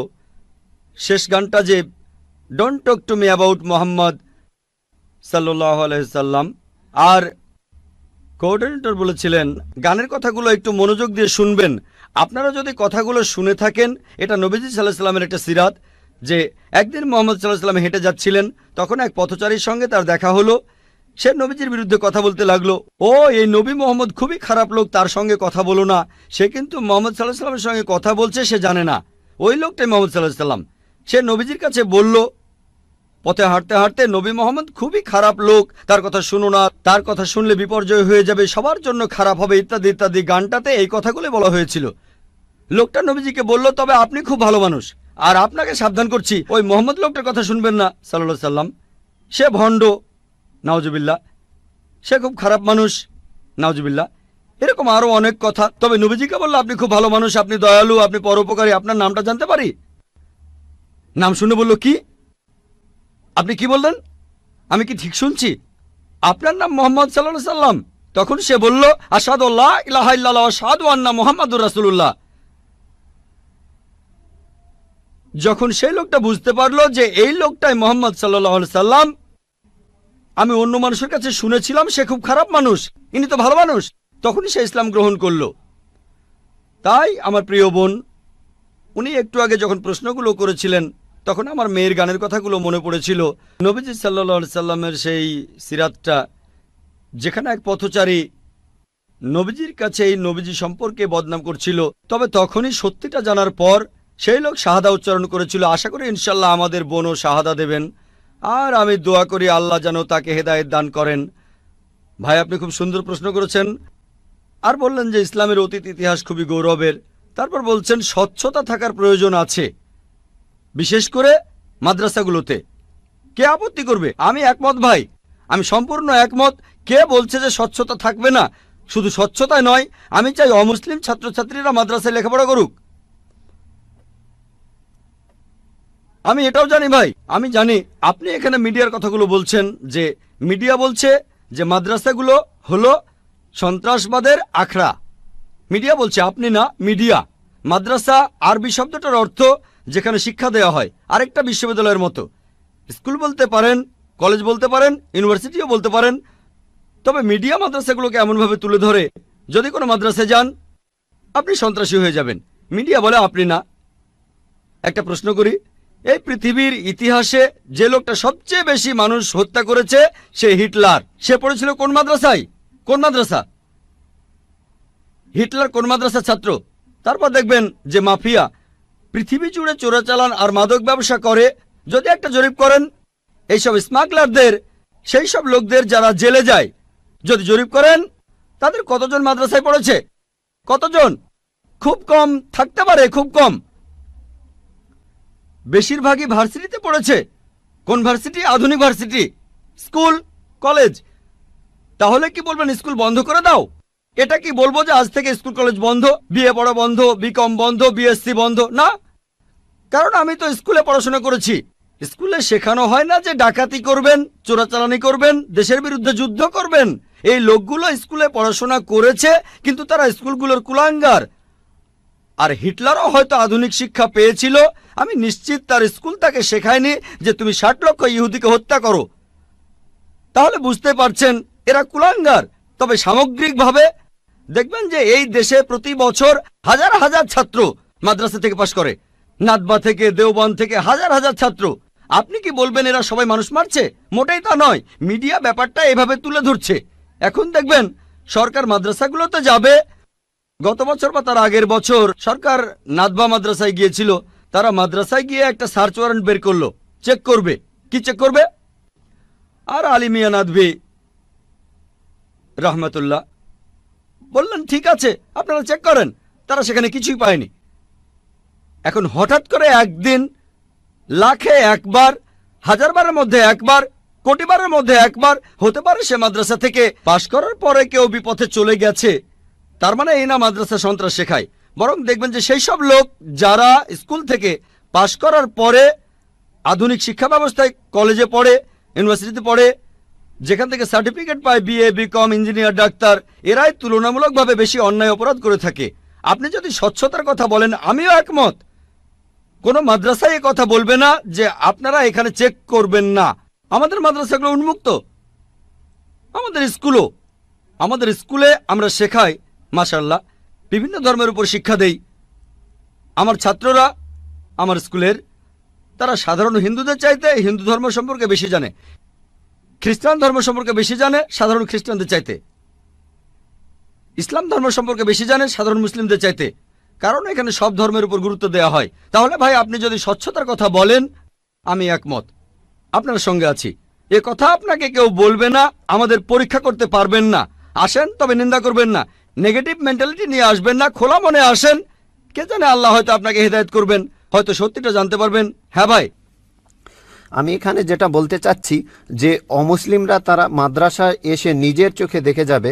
আমি স্বচ্ছতা বলতে এটাই বোঝাতে চেয়েছি, যাতে করে মানুষের মনে কোনো সন্দেহ না থাকে যে মাদ্রাসায় খারাপ কাজ হচ্ছে, সন্ত্রাসী বানানো হচ্ছে। ভাই খুব সুন্দর প্রশ্ন করেছেন। মাদ্রাসাগুলোকে স্বচ্ছ বানাবো যাতে অমুসলিমরা এসে পড়তে পারে। ভাই প্রথমে আমন্ত্রণ জানাচ্ছি আপনাকে, আপনার ছেলে মেয়েদের আইআরএফে আসেন, আমি আপনাকে আমন্ত্রণ জানাচ্ছি। আর ইসলামিক রিসার্চ ফাউন্ডেশনে একটা লাইব্রেরি আছে। এই লাইব্রেরিটা গোটা ইন্ডিয়ার মধ্যে বিভিন্ন ধর্মগ্রন্থের সংগ্রহের দিক থেকে একটা প্রথম শ্রেণীর লাইব্রেরি। আমাদের লাইব্রেরিতে 200-রও বেশি আলাদা আলাদা বাইবেল আছে। বাইবেলের 50টা এডিশন আছে। শুধু ভগবদ গীতার অনুবাদে আছে 50টা। বেদের অনেকগুলো অনুবাদ আছে, ঋগ্বেদ, যজুর্বেদ, অথর্ববেদ। হয়তো সরকারি লাইব্রেরিতেও এতগুলো বই পাবেন না, হতে পারে আপনার ধর্মীয় প্রতিষ্ঠানের লাইব্রেরিতেও এই বইগুলো পাবেন না। আমরা উৎসাহ দেই, পড়েন আর সত্যের পথে আসেন। আর অন্যদের কথা বাদ দেন, আমি আমন্ত্রণ জানাচ্ছি আপনাকে, আপনার ছেলে মেয়েদের, আপনাদের প্লেনের টিকিটটাও দিয়ে দেব ফ্রি। আইআরএফে আসেন, আপনাকে আমরা স্বাগত জানাবো। পড়েন, তাহলে সত্যটা জানতে পারবো একসাথে ইনশাল্লাহ। মাইক্রোফোনটা কি অন করবেন ভাই? আপনাকে অনেক ধন্যবাদ। আমার কথাগুলো আপনি খোলা মনে গ্রহণ করেছেন। আমি চেষ্টা করব যাতে আপনার আমন্ত্রণটা রাখতে পারি।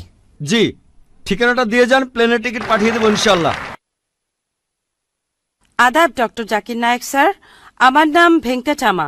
আমি গত কয়েক বছর ধরে এক মুসলিম মহিলার সাথে আছি। আমার প্রশ্নটা হলো, সবাই বলে কোনো ধর্মই খারাপ কথা বলে না, কিন্তু মুসলিমরা কেন অন্য ধর্মের লোকদের ইসলাম গ্রহণ করতে বলে? বোন, আপনি বললেন যে আপনি একটা মুসলিম পরিবারের সঙ্গে থাকেন অনেক বছর ধরে, তারপর বললেন যে সব ধর্মে ভালো সব কথা থাকে, কিন্তু মুসলিমরা আমাকে ইসলাম গ্রহণ করতে বলে কেন? পয়েন্ট নাম্বার 1, অন্য যেসব ধর্ম আছে সেগুলো যা বলে তার বেশিরভাগ কথাই ভালো, তবে ইসলাম ভালো কথা বলার পাশাপাশি আপনাকে দেখাবে কিভাবে সেটা অর্জন করতে হয়। আমি উদাহরণও দিয়েছি। সব ধর্মই বলে চুরি করো না, ইসলাম একই কথা বলে, তবে ইসলাম দেখিয়ে দেয় কিভাবে সেই অবস্থানে যাবেন যেখানে কেউ চুরি করে না। জাকাত দেন, সাহায্য করেন, এরপর কেউ চুরি করলে তার হাত কেটে ফেলেন, তাহলে চুরি করা বন্ধ হয়ে যাবে, কোনো অপরাধ থাকবে না। এজন্যই আমি বলেছিলাম যে ইসলাম ভালো কথা বলার পাশাপাশি আপনাকে দেখিয়ে দেবে কিভাবে সেটা অর্জন করতে হয়। 2 নম্বর পয়েন্ট, আমি বিভিন্ন ধর্মের একজন ছাত্র হিসেবে বলছি, যদি আপনি হিন্দু ধর্মগ্রন্থগুলো মেনে চলেন, মনে হয় আপনি হিন্দু, যদি হিন্দু ধর্মগ্রন্থগুলো মেনে চলেন, যদি একজন ভালো হিন্দু হন, আপনাদের ধর্মগ্রন্থই বলছে ঈশ্বর মাত্র একজন। আমার লেকচারে অনেক হিন্দু ধর্মগ্রন্থের উদ্ধৃতি দিয়েছি, এক ঈশ্বর। আপনাদের ধর্মগ্রন্থ বলছে মূর্তি পূজা করবে না। ভগবদ গীতার 7 অধ্যায়ের 20 অনুচ্ছেদ বলছে জাগতিক আকাঙ্ক্ষা যাদের বুদ্ধিকে আচ্ছন্ন করে রেখেছে তারা নকল ঈশ্বরের পূজা করে, তারা মূর্তি পূজা করে। এক ঈশ্বরে বিশ্বাস করতে হবে। আজকে আমার লেকচারে বলেছিলাম বিশ্বাস করতে হবে অন্তিম ঋষিকে, কল্কি অবতার, যার বাবার নাম হবে বিষ্ণু ইয়াস আব্দুল্লাহ, তার মায়ের নাম হবে সুমতি আমিনা। তিনি জন্মগ্রহণ করবেন সাম্বালা নামের গ্রামে মক্কা। তিনি জন্মাবেন সাম্বালা শহরের প্রধানের ঘরে, মক্কার প্রধানের ঘরে।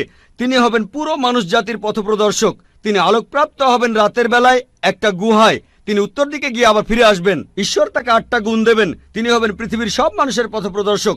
তিনি একটা ঘোড়ায় চড়বেন, ডান হাতে থাকবে একটা তরবারি, 4 জন সহচর থাকবে তাকে বিভিন্ন সময় ফেরেশতাগণ সাহায্য করবেন। এরকম আরো অনেক অনেক। এই মানুষটা কে? যদি ভালো হিন্দু হয়ে থাকেন তাহলে আপনিই এই অন্তিম ঋষিকে বিশ্বাস করবেন, তা না হলে আপনি ভালো হিন্দু নন। যদি ভালো হিন্দু হয়ে থাকেন তাহলে এক ঈশ্বরে বিশ্বাস করবেন, তাহলে আপনি মূর্তি পূজা করবেন না। নাতাস্তি প্রতিমা আস্তি, মহান ঈশ্বর, তার কোনো প্রতিমা নেই, তার কোনো প্রতিমূর্তি নেই, তার কোনো ছবি নেই, তার কোনো ফটোগ্রাফ নেই, তার কোনো ভাস্কর্য নেই। আর আমি বিতর্ক করেছি পণ্ডিতদের সাথে, হিন্দু পণ্ডিত, ওনারা শঙ্করাচার্য অনেক, সেখানে আমি কথা বলেছি। কোন শঙ্করাচার্যই আমাকে বলেননি ভাই আপনি ভুল বলেছেন, কেউ না। একটা বিতর্ক করেছিলাম শ্রী শ্রী রবিশঙ্করের সাথে 21শে জানুয়ারিতে। তিনি ইন্ডিয়ায় হিন্দুদের মাঝে খুবই জনপ্রিয় গুরু, আর্ট অব লিভিং। আমি তাকে বলেছিলাম আর্ট অব লিভিং এর শ্রেষ্ঠ বই হলো এই পবিত্র কোরআন। আমি তাকে মুসলিমদের এই আর্ট অব লিভিং এ আমন্ত্রণ জানিয়েছিলাম। আমরা সংখ্যায় এখন 130 কোটি, 130 কোটি মুসলিম। আমি তাকে আমন্ত্রণ জানিয়েছিলাম যদি তিনি ধর্মগ্রন্থগুলো মানেন, তিনি বেদের উপরে একজন বিশেষজ্ঞ, তাকে এটা মানতেই হবে। একইভাবে বোন, আপনাকে বুঝতে হবে অন্য সব ধর্মগ্রন্থগুলো হয়তো আল্লাহর বাণী আপনি বলছেন, সময় বদলানোর সাথে সাথে সেগুলোও কিন্তু বদলে গেছে। স্বামী বিবেকানন্দ বলেছেন বেদের 99%ই হারিয়ে গেছে, বাকি যে 1% আছে সেটা আমাদের কঠোরভাবে মানতে হবে। কঠোরভাবে মানে অন্তিম ঋষিকেও মানতে হবে। তাহলে কঠোরভাবে মানলে আপনি মোহাম্মদ সাল্লাল্লাহু আলাইহি ওয়াসাল্লামকেও মানবেন, আপনি কোরআনকেও মানবেন।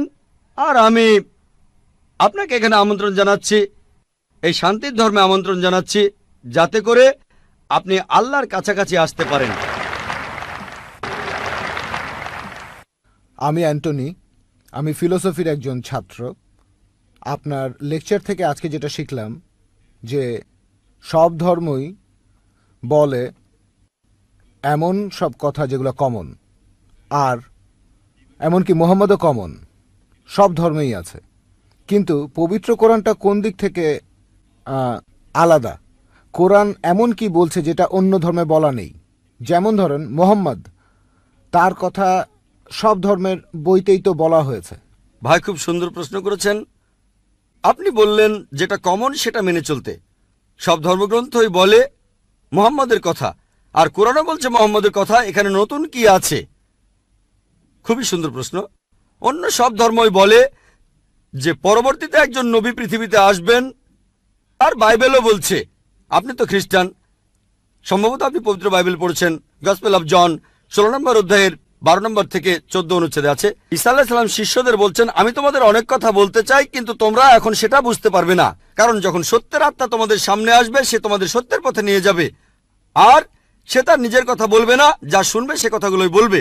সে তোমাদের ভবিষ্যতের কথা বলবে, সে আমাকে মহিমান্বিত করবে। তার মানে সব ধর্মগ্রন্থ, হিন্দু, পার্সি, বৌদ্ধ, ইহুদি, খ্রিস্টান সবাই বলছে একজন নবী পৃথিবীতে আসবেন, একজন নবী আসবেন। কিন্তু কোরআন বলছে ইনি সেই নবী যার উপর কোরআন নাজিল হয়েছে। সেই নবী চলে এসেছেন। যখন আপনি ক্লাস 1-এ পড়ছেন, আপনার স্কুলে সবার উপরে ক্লাস 10, তারপর ক্লাস 2-তে উঠলেন, তখনও লক্ষ্য ক্লাস 10, তারপর ক্লাস 3-তে উঠলেন, তখনও ক্লাস 10ই লক্ষ্য। এখানে শুধু স্কুলের কথা বলছি। Class 5, class 6, class 7, class 8, class 9, তারপর ক্লাস 10-এ উঠলেন, তারপর এসএসসি পরীক্ষা দেবেন, ঠিক? তার মানে এই না যে ক্লাস 1 আর ক্লাস 10-এর পড়াশোনা এক। আপনি ক্লাস 10-এর জন্য প্রস্তুতি নিচ্ছেন। প্রস্তুতি নেওয়া হয়েছে 1400 বছর আগে। আল্লাহ তাআলা এই নবীকে পাঠিয়েছেন। যীশু খ্রিস্ট বলেছেন, আমি তোমাদের অনেক কথা বলতে চাই, কিন্তু তোমরা এখন তা বুঝতে পারবে না, কারণ যখন সত্যের আত্মা তোমাদের সামনে আসবে সে তোমাদের সত্যের পথে নিয়ে যাবে।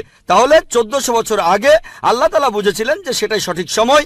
এখন পৃথিবীর মানুষ এই কথাগুলো বুঝতে পারবে, অর্থাৎ পবিত্র কোরআন। অন্যান্য সব ধর্মগ্রন্থে কথা বলা হয়েছে যে মহান ঈশ্বর একজন। বর্ণনাগুলো হয়তো আলাদা। সব ধর্মগ্রন্থে বলছে এক স্রষ্টার কথা। আমরা মানব নবীদের আর চূড়ান্ত নবী মুহাম্মদ সাল্লাল্লাহু আলাইহি ওয়াসাল্লামকে। সারমর্মটা হচ্ছে একই, বর্ণনাগুলো হয়তো আলাদা। আর পবিত্র কোরআনে সূরা মাইদা 3 নম্বর আয়াতে বলা হয়েছে, আজ এই দিনে আমি তোমাদের দিন পূর্ণাঙ্গ করলাম, তোমাদের দিন মনোনীত করলাম ইসলাম, তোমাদের প্রতি আমার অনুগ্রহ সম্পূর্ণ করলাম পুরো মানুষ জাতির জন্য।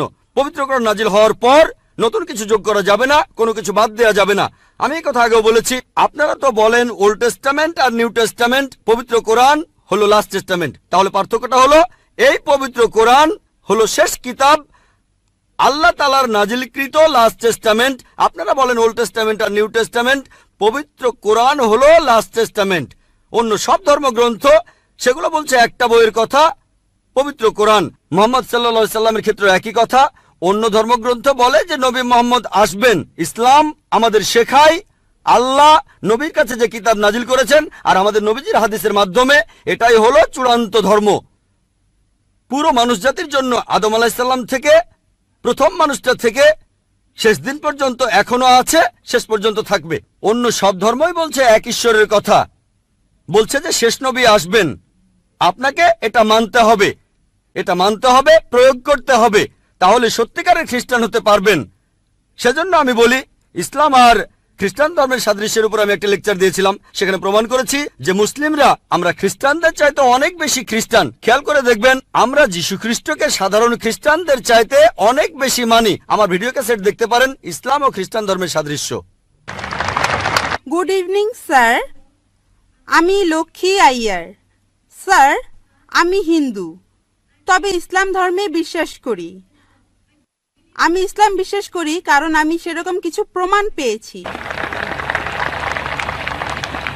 স্যার, আপনি বললেন আল্লাহ একজন, ধর্মও একটা। এখন আমি 3 জন মানুষের উদাহরণ দেই। একজন হিন্দু, আরেকজন মুসলিম, অন্যজন খ্রিস্টান।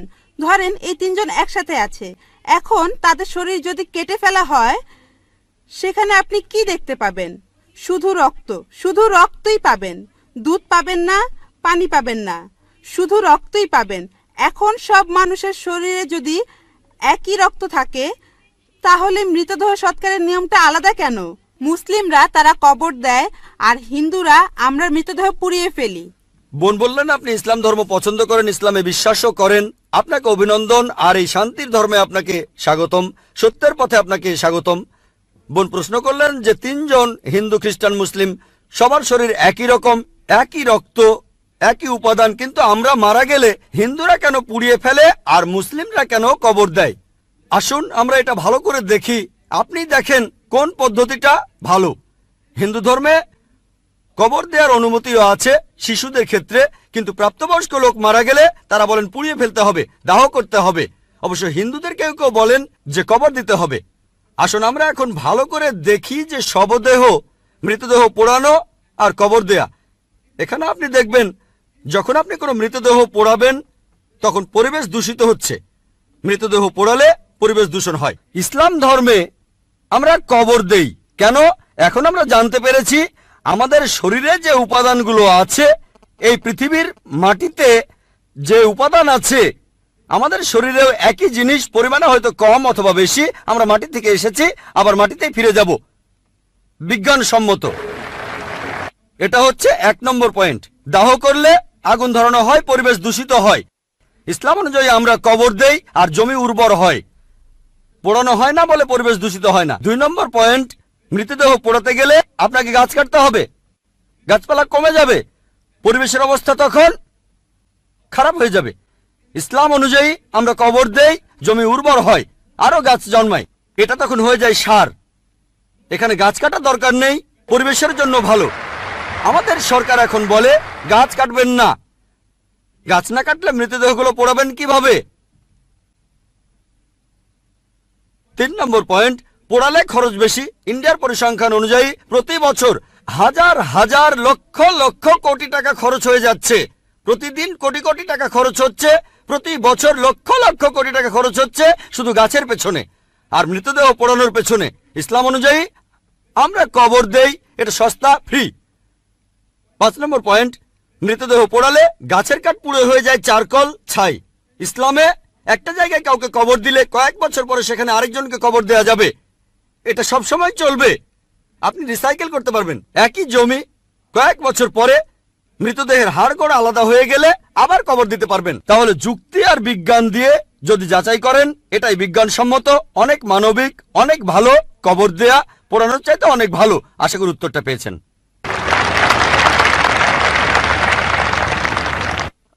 আমার নাম রামকৃষ্ণ, আমি ফিজিওথেরাপি ছাত্র। আমার প্রশ্ন হলো, আল্লাহর আদম হাওয়াকে সৃষ্টি করার কি প্রয়োজন ছিল, অথবা এই বিশ্ব জগৎ এগুলো সৃষ্টি করে কি উপকার পাবেন? আমার দ্বিতীয় প্রশ্ন হলো, সবকিছুই কেউ সৃষ্টি করেছে, তাহলে ঈশ্বর তাকেও অবশ্যই কেউ সৃষ্টি করেছে। আল্লাহ শব্দটার অর্থ কি? ভাই 3টা প্রশ্ন করেছেন। প্রথম প্রশ্নটা, আল্লাহ কেন আদম হাওয়াকে সৃষ্টি করলেন, এই সৃষ্টি করার কারণটা কি? বিশ্বজগৎ সৃষ্টির কারণ কি? আল্লাহ সৃষ্টি করেছেন আদম আর হাওয়াকে, তারা দুজনে শান্তিতে থাকুন, যাতে করে মানুষ যাতে আসতে পারে। তারা আমাদের সবার পূর্বপুরুষ। পবিত্র কোরআনে সূরা হুজুরাতের 13 নম্বর আয়াতে উল্লেখ করা হয়েছে, ইয়া আইয়ুহান নাসু ইন্না খালাকনাকুম মিন যাকরিন ওয়া জাআলনাকুম শুবা ওয়া কাবাইলা লিতারাফু ইন্না আকরামাকুম ইনদাল্লাহি আতকাকুম ইন্নাল্লাহা আলিমুল খাবীর। হে মানুষ জাতি, আমি তোমাদের সৃষ্টি করেছি এক পুরুষ ও এক নারী হতে, আর তোমাদের বিভক্ত করেছি বিভিন্ন জাতি আর গোত্রে, যেন তোমরা অন্যের সাথে পরিচিত হতে পারো। এই জন্য নয় যে অন্যকে ঘৃণা করবে। আর আল্লাহর কাছে অধিক মর্যাদা সম্পন্ন সেই ব্যক্তি যার আছে তাকওয়া। আল্লাহ যেটার মাধ্যমে মানুষের বিচার করেন, টাকা পয়সা নয়, গায়ের রং নয়, জাতি বা গোত্র নয়, ধর্মমত নয়, সেটা হলো তাকওয়া। সেটা হলো আল্লাহকে মানা, ন্যায়পরায়ণতা, ধার্মিকতা। তাহলে আদম আর হাওয়া আলাইহিস সালাম তারা আমাদের সবার পূর্বপুরুষ, আপনারও পূর্বপুরুষ, আমারও পূর্বপুরুষ, সব মানুষের। সেজন্য আপনাকে ভাই বলে ডেকেছি। ভাই, সব মানুষ ভাই ভাই। আল্লাহ বলেছেন ইয়া আইয়ুহান নাস, হে মানুষ জাতি। আর পবিত্র কোরআনে সূরা ইসরার 70 নম্বর আয়াতে উল্লেখ করা হয়েছে, ওয়া লাকাদ কাররামনা বানি আদামা। আল্লাহ তাআলা মর্যাদা দিয়েছেন সব আদম সন্তানকেই।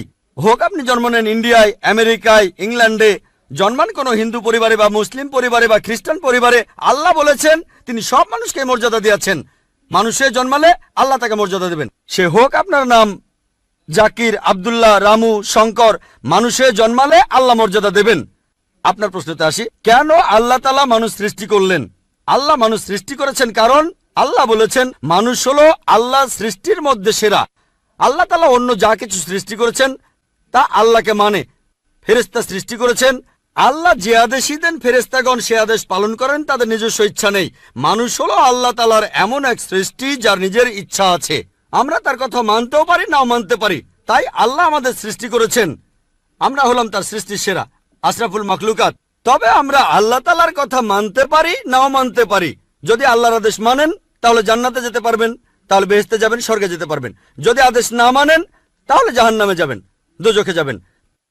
তাহলে এই জীবনটা পরকালের জন্য পরীক্ষা। পবিত্র কোরআনের সূরা মুলকে 2 নম্বর আয়াতে উল্লেখ করা হয়েছে, আল্লাহ জি খালাকাল মাউতা ওয়া হায়াতা, আল্লাহ তাআলা সৃষ্টি করেছেন জীবন ও মৃত্যু তোমাদের পরীক্ষা করার জন্য। তাহলে এই জীবনটা হলো পরকালের জন্য পরীক্ষা। তাহলে আল্লাহ মানুষ সৃষ্টি করেছেন। আর আল্লাহ বলেছেন সূরা জারিয়াতের 56 নম্বর আয়াতে উল্লেখ করা হয়েছে, ওয়ামা খালাকতুল জিন্না ওয়াল ইনসা ইল্লা লিয়াবুদুন, আমি সৃষ্টি করেছি জিন ও মানুষকে যেন তারা আমার ইবাদত করে। তাই আমাদের উচিত আল্লাহ তাআলার আদেশ নিষেধগুলো মেনে চলা। তাহলে আমরা আল্লাহ সুবহানাহু ওয়া তাআলার অন্যরকম সৃষ্টি যার নিজস্ব ইচ্ছা আছে। আমরা আল্লাহ তাআলার আদেশ মানতে পারি আবার নাও মানতে পারি।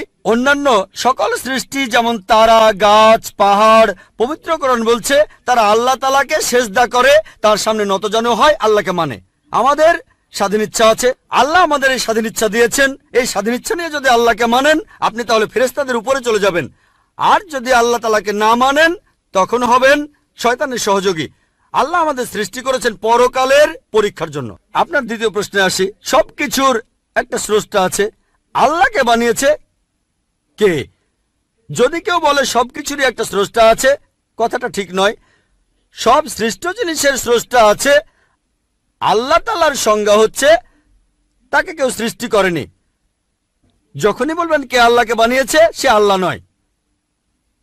আল্লাহ তাআলার সংজ্ঞা হচ্ছে তিনি সৃষ্টি হননি। ধরেন এক লোক আপনাকে বলল যে ভাই, আমার বন্ধু জন, সে হাসপাতালে ভর্তি হয়েছে, সে একটা বাচ্চার জন্ম দিয়েছে। বলতে পারবেন এই বাচ্চাটা ছেলে না মেয়ে? বলতে পারবেন? চেষ্টা করেন, দেখেন। পারবেন না কেন? মাইক্রোফোনটা অন করেন। ছেলে না মেয়ে? হ্যাঁ না। ধরেন ভাই জন, সে হাসপাতালে ভর্তি হয়েছে, সে একটা বাচ্চার জন্ম দিল। এই বাচ্চাটা ছেলে না মেয়ে? আপনি বলতে পারবেন? না। 50% চান্স ছেলে না মেয়ে। লোকজন সবাই হাসছে কেন? বলতে পারবেন? পারবেন না কেন? যে উত্তরই বলেন সেটা কি ঠিক হবে? চেষ্টা করে দেখেন, যে বাচ্চাটা জন্মালো সে কি ছেলে না মেয়ে? চেষ্টা করেন। মেয়ে। মেয়ে। ভাই, পুরুষ লোক কি বাচ্চার জন্ম দিতে পারে? হ্যাঁ, এখানে আপনি ভুল করেছেন। একইভাবে ভুল করেছেন যখন বললেন কে আল্লাহকে বানিয়েছে। পুরুষ লোক কোনো বাচ্চার জন্ম দিতে পারে না, তাহলে তো মেয়ে বা ছেলে হওয়ার প্রশ্নই আসে না। এখন কি আপনি বুঝতে পেরেছেন? বুঝতে পেরেছেন, এই তো ভালো। পুরুষ লোক কোনো বাচ্চার জন্ম দিতে পারে না, তাহলে তো ছেলে বা মেয়ে হওয়ার কোনো প্রশ্নই আসে না। যখন প্রশ্ন করলেন কে আল্লাহকে সৃষ্টি করেছে, আল্লাহর সংজ্ঞা হচ্ছে, ঈশ্বরের সংজ্ঞা হচ্ছে তিনি সৃষ্টি হননি। যখনই বলবেন কে আল্লাহকে বানিয়েছে, সে আল্লাহ নয়। ওয়ালাম ইয়াকুল্লাহু কুফুয়ান আহাদ, তার সমতুল্য কেউ নেই। এবারে আপনার শেষ প্রশ্নটাতে আসে, আল্লাহ কে? আল্লাহ কে? সবচেয়ে সেরা সংজ্ঞাটা আছে পবিত্র কোরআনের সূরা ইখলাসে 1 নম্বর থেকে 4 নম্বর আয়াতে উল্লেখ করা হয়েছে। এখানে বলা হয়েছে যে কুল হুয়াল্লাহু আহাদ, বলো তিনি আল্লাহ এক, অদ্বিতীয়। আল্লাহুস সামাদ, তিনি অবিনশ্বর, চিরস্থায়ী। লাম ইয়ালিদ ওয়া লাম ইউলাদ, তিনি জন্ম নেননি, কাউকে জন্ম দেননি। ওয়া লাম ইয়াকুল্লাহু কুফুয়ান আহাদ, তার সমতুল্য কেউ নেই। এই হলো 4 লাইনের সংজ্ঞা আল্লাহ সুবহানাহু ওয়া তাআলার। যদি কোনো মানুষ, যদি কেউ বলে যে অমুক লোকটা আল্লাহ, সেই লোক যদি এই 4টা শর্ত পূরণ করতে পারে, আমাদের মুসলিমদের কোনো আপত্তি থাকবে না সেই লোককে আল্লাহ বলে মেনে নিতে। 4 লাইনের সংজ্ঞা, এটাই হলো ধর্মের লিটমাস টেস্ট। আল্লাহ তাআলার সংজ্ঞা প্রথমটা হলো কুল হুয়াল্লাহু আহাদ, বলো তিনি আল্লাহ এক, অদ্বিতীয়। আল্লাহুস সামাদ, আল্লাহ অবিনশ্বর, চিরস্থায়ী। লাম ইয়ালিদ ওয়া লাম ইউলাদ, তিনি জন্ম নেননি, কাউকে জন্ম দেননি। ওয়া লাম ইয়াকুল্লাহু কুফুয়ান আহাদ, তার সমতুল্য কেউ নেই। যদি হিন্দু ধর্মগ্রন্থগুলো পড়েন সেখানেও একই রকম কথা বলা হয়েছে। কুল হুয়াল্লাহু আহাদ, এটা পাবেন আপনাদের ছান্দোগ্য উপনিষদে 6 নম্বর অধ্যায় 2য় অনুচ্ছেদের 1ম পরিচ্ছেদে। এক্কামে বিদ্বিতীয়াম, ঈশ্বর মাত্র একজন, দ্বিতীয় কেউ নেই। দ্বিতীয় টেস্ট আল্লাহুস সামাদ, আল্লাহ অবিনশ্বর, চিরস্থায়ী। ভগবদ গীতা 10 অধ্যায়ে 3 অনুচ্ছেদ বলছে, আমাকে বলা হয় এই বিশ্ব জগতের প্রভু, আমি জন্ম নেইনি, কোনো শুরু নেই। তৃতীয় টেস্ট লাম ইয়ালিদ ওয়া লাম ইউলাদ, তিনি জন্ম নেননি, কাউকে জন্ম দেননি। আর শ্বেতাক্ষেত্র উপনিষদে আছে 6 নম্বর অধ্যায়ের 9 অনুচ্ছেদে, নাচাই সাকাসিজ জানিতা নাচা দীপা, ঈশ্বরের কোনো প্রভু নেই, তার কোনো বাবা মা নেই, মহান ঈশ্বরের কোনো বাবা নেই, তার কোনো মা নেই। তারপর ওয়ালাম ইয়াকুল্লাহু কুফুয়ান আহাদ, তার সমতুল্য কেউ নেই। আর শ্বেতাশ্বত্র উপনিষদে বলা হয়েছে 4 নম্বর অধ্যায়ের 19 অনুচ্ছেদে আছে। এছাড়াও যজুর্বেদ 32 অধ্যায়ের 3 অনুচ্ছেদে বলা হয়েছে নাতাস্তি প্রতিমা আস্তি, মহান ঈশ্বরের কোনো প্রতিমা নেই, কোনো মূর্তি নেই, কোনো ছবি নেই, কোনো ফটোগ্রাফ নেই, কোনো ভাস্কর্য নেই। এটা কে বলেছে? যজুর্বেদ 32 অধ্যায় 3 অনুচ্ছেদ বলেছে একই কথা, ওয়ালাম ইয়াকুল্লাহু কুফুয়ান আহাদ।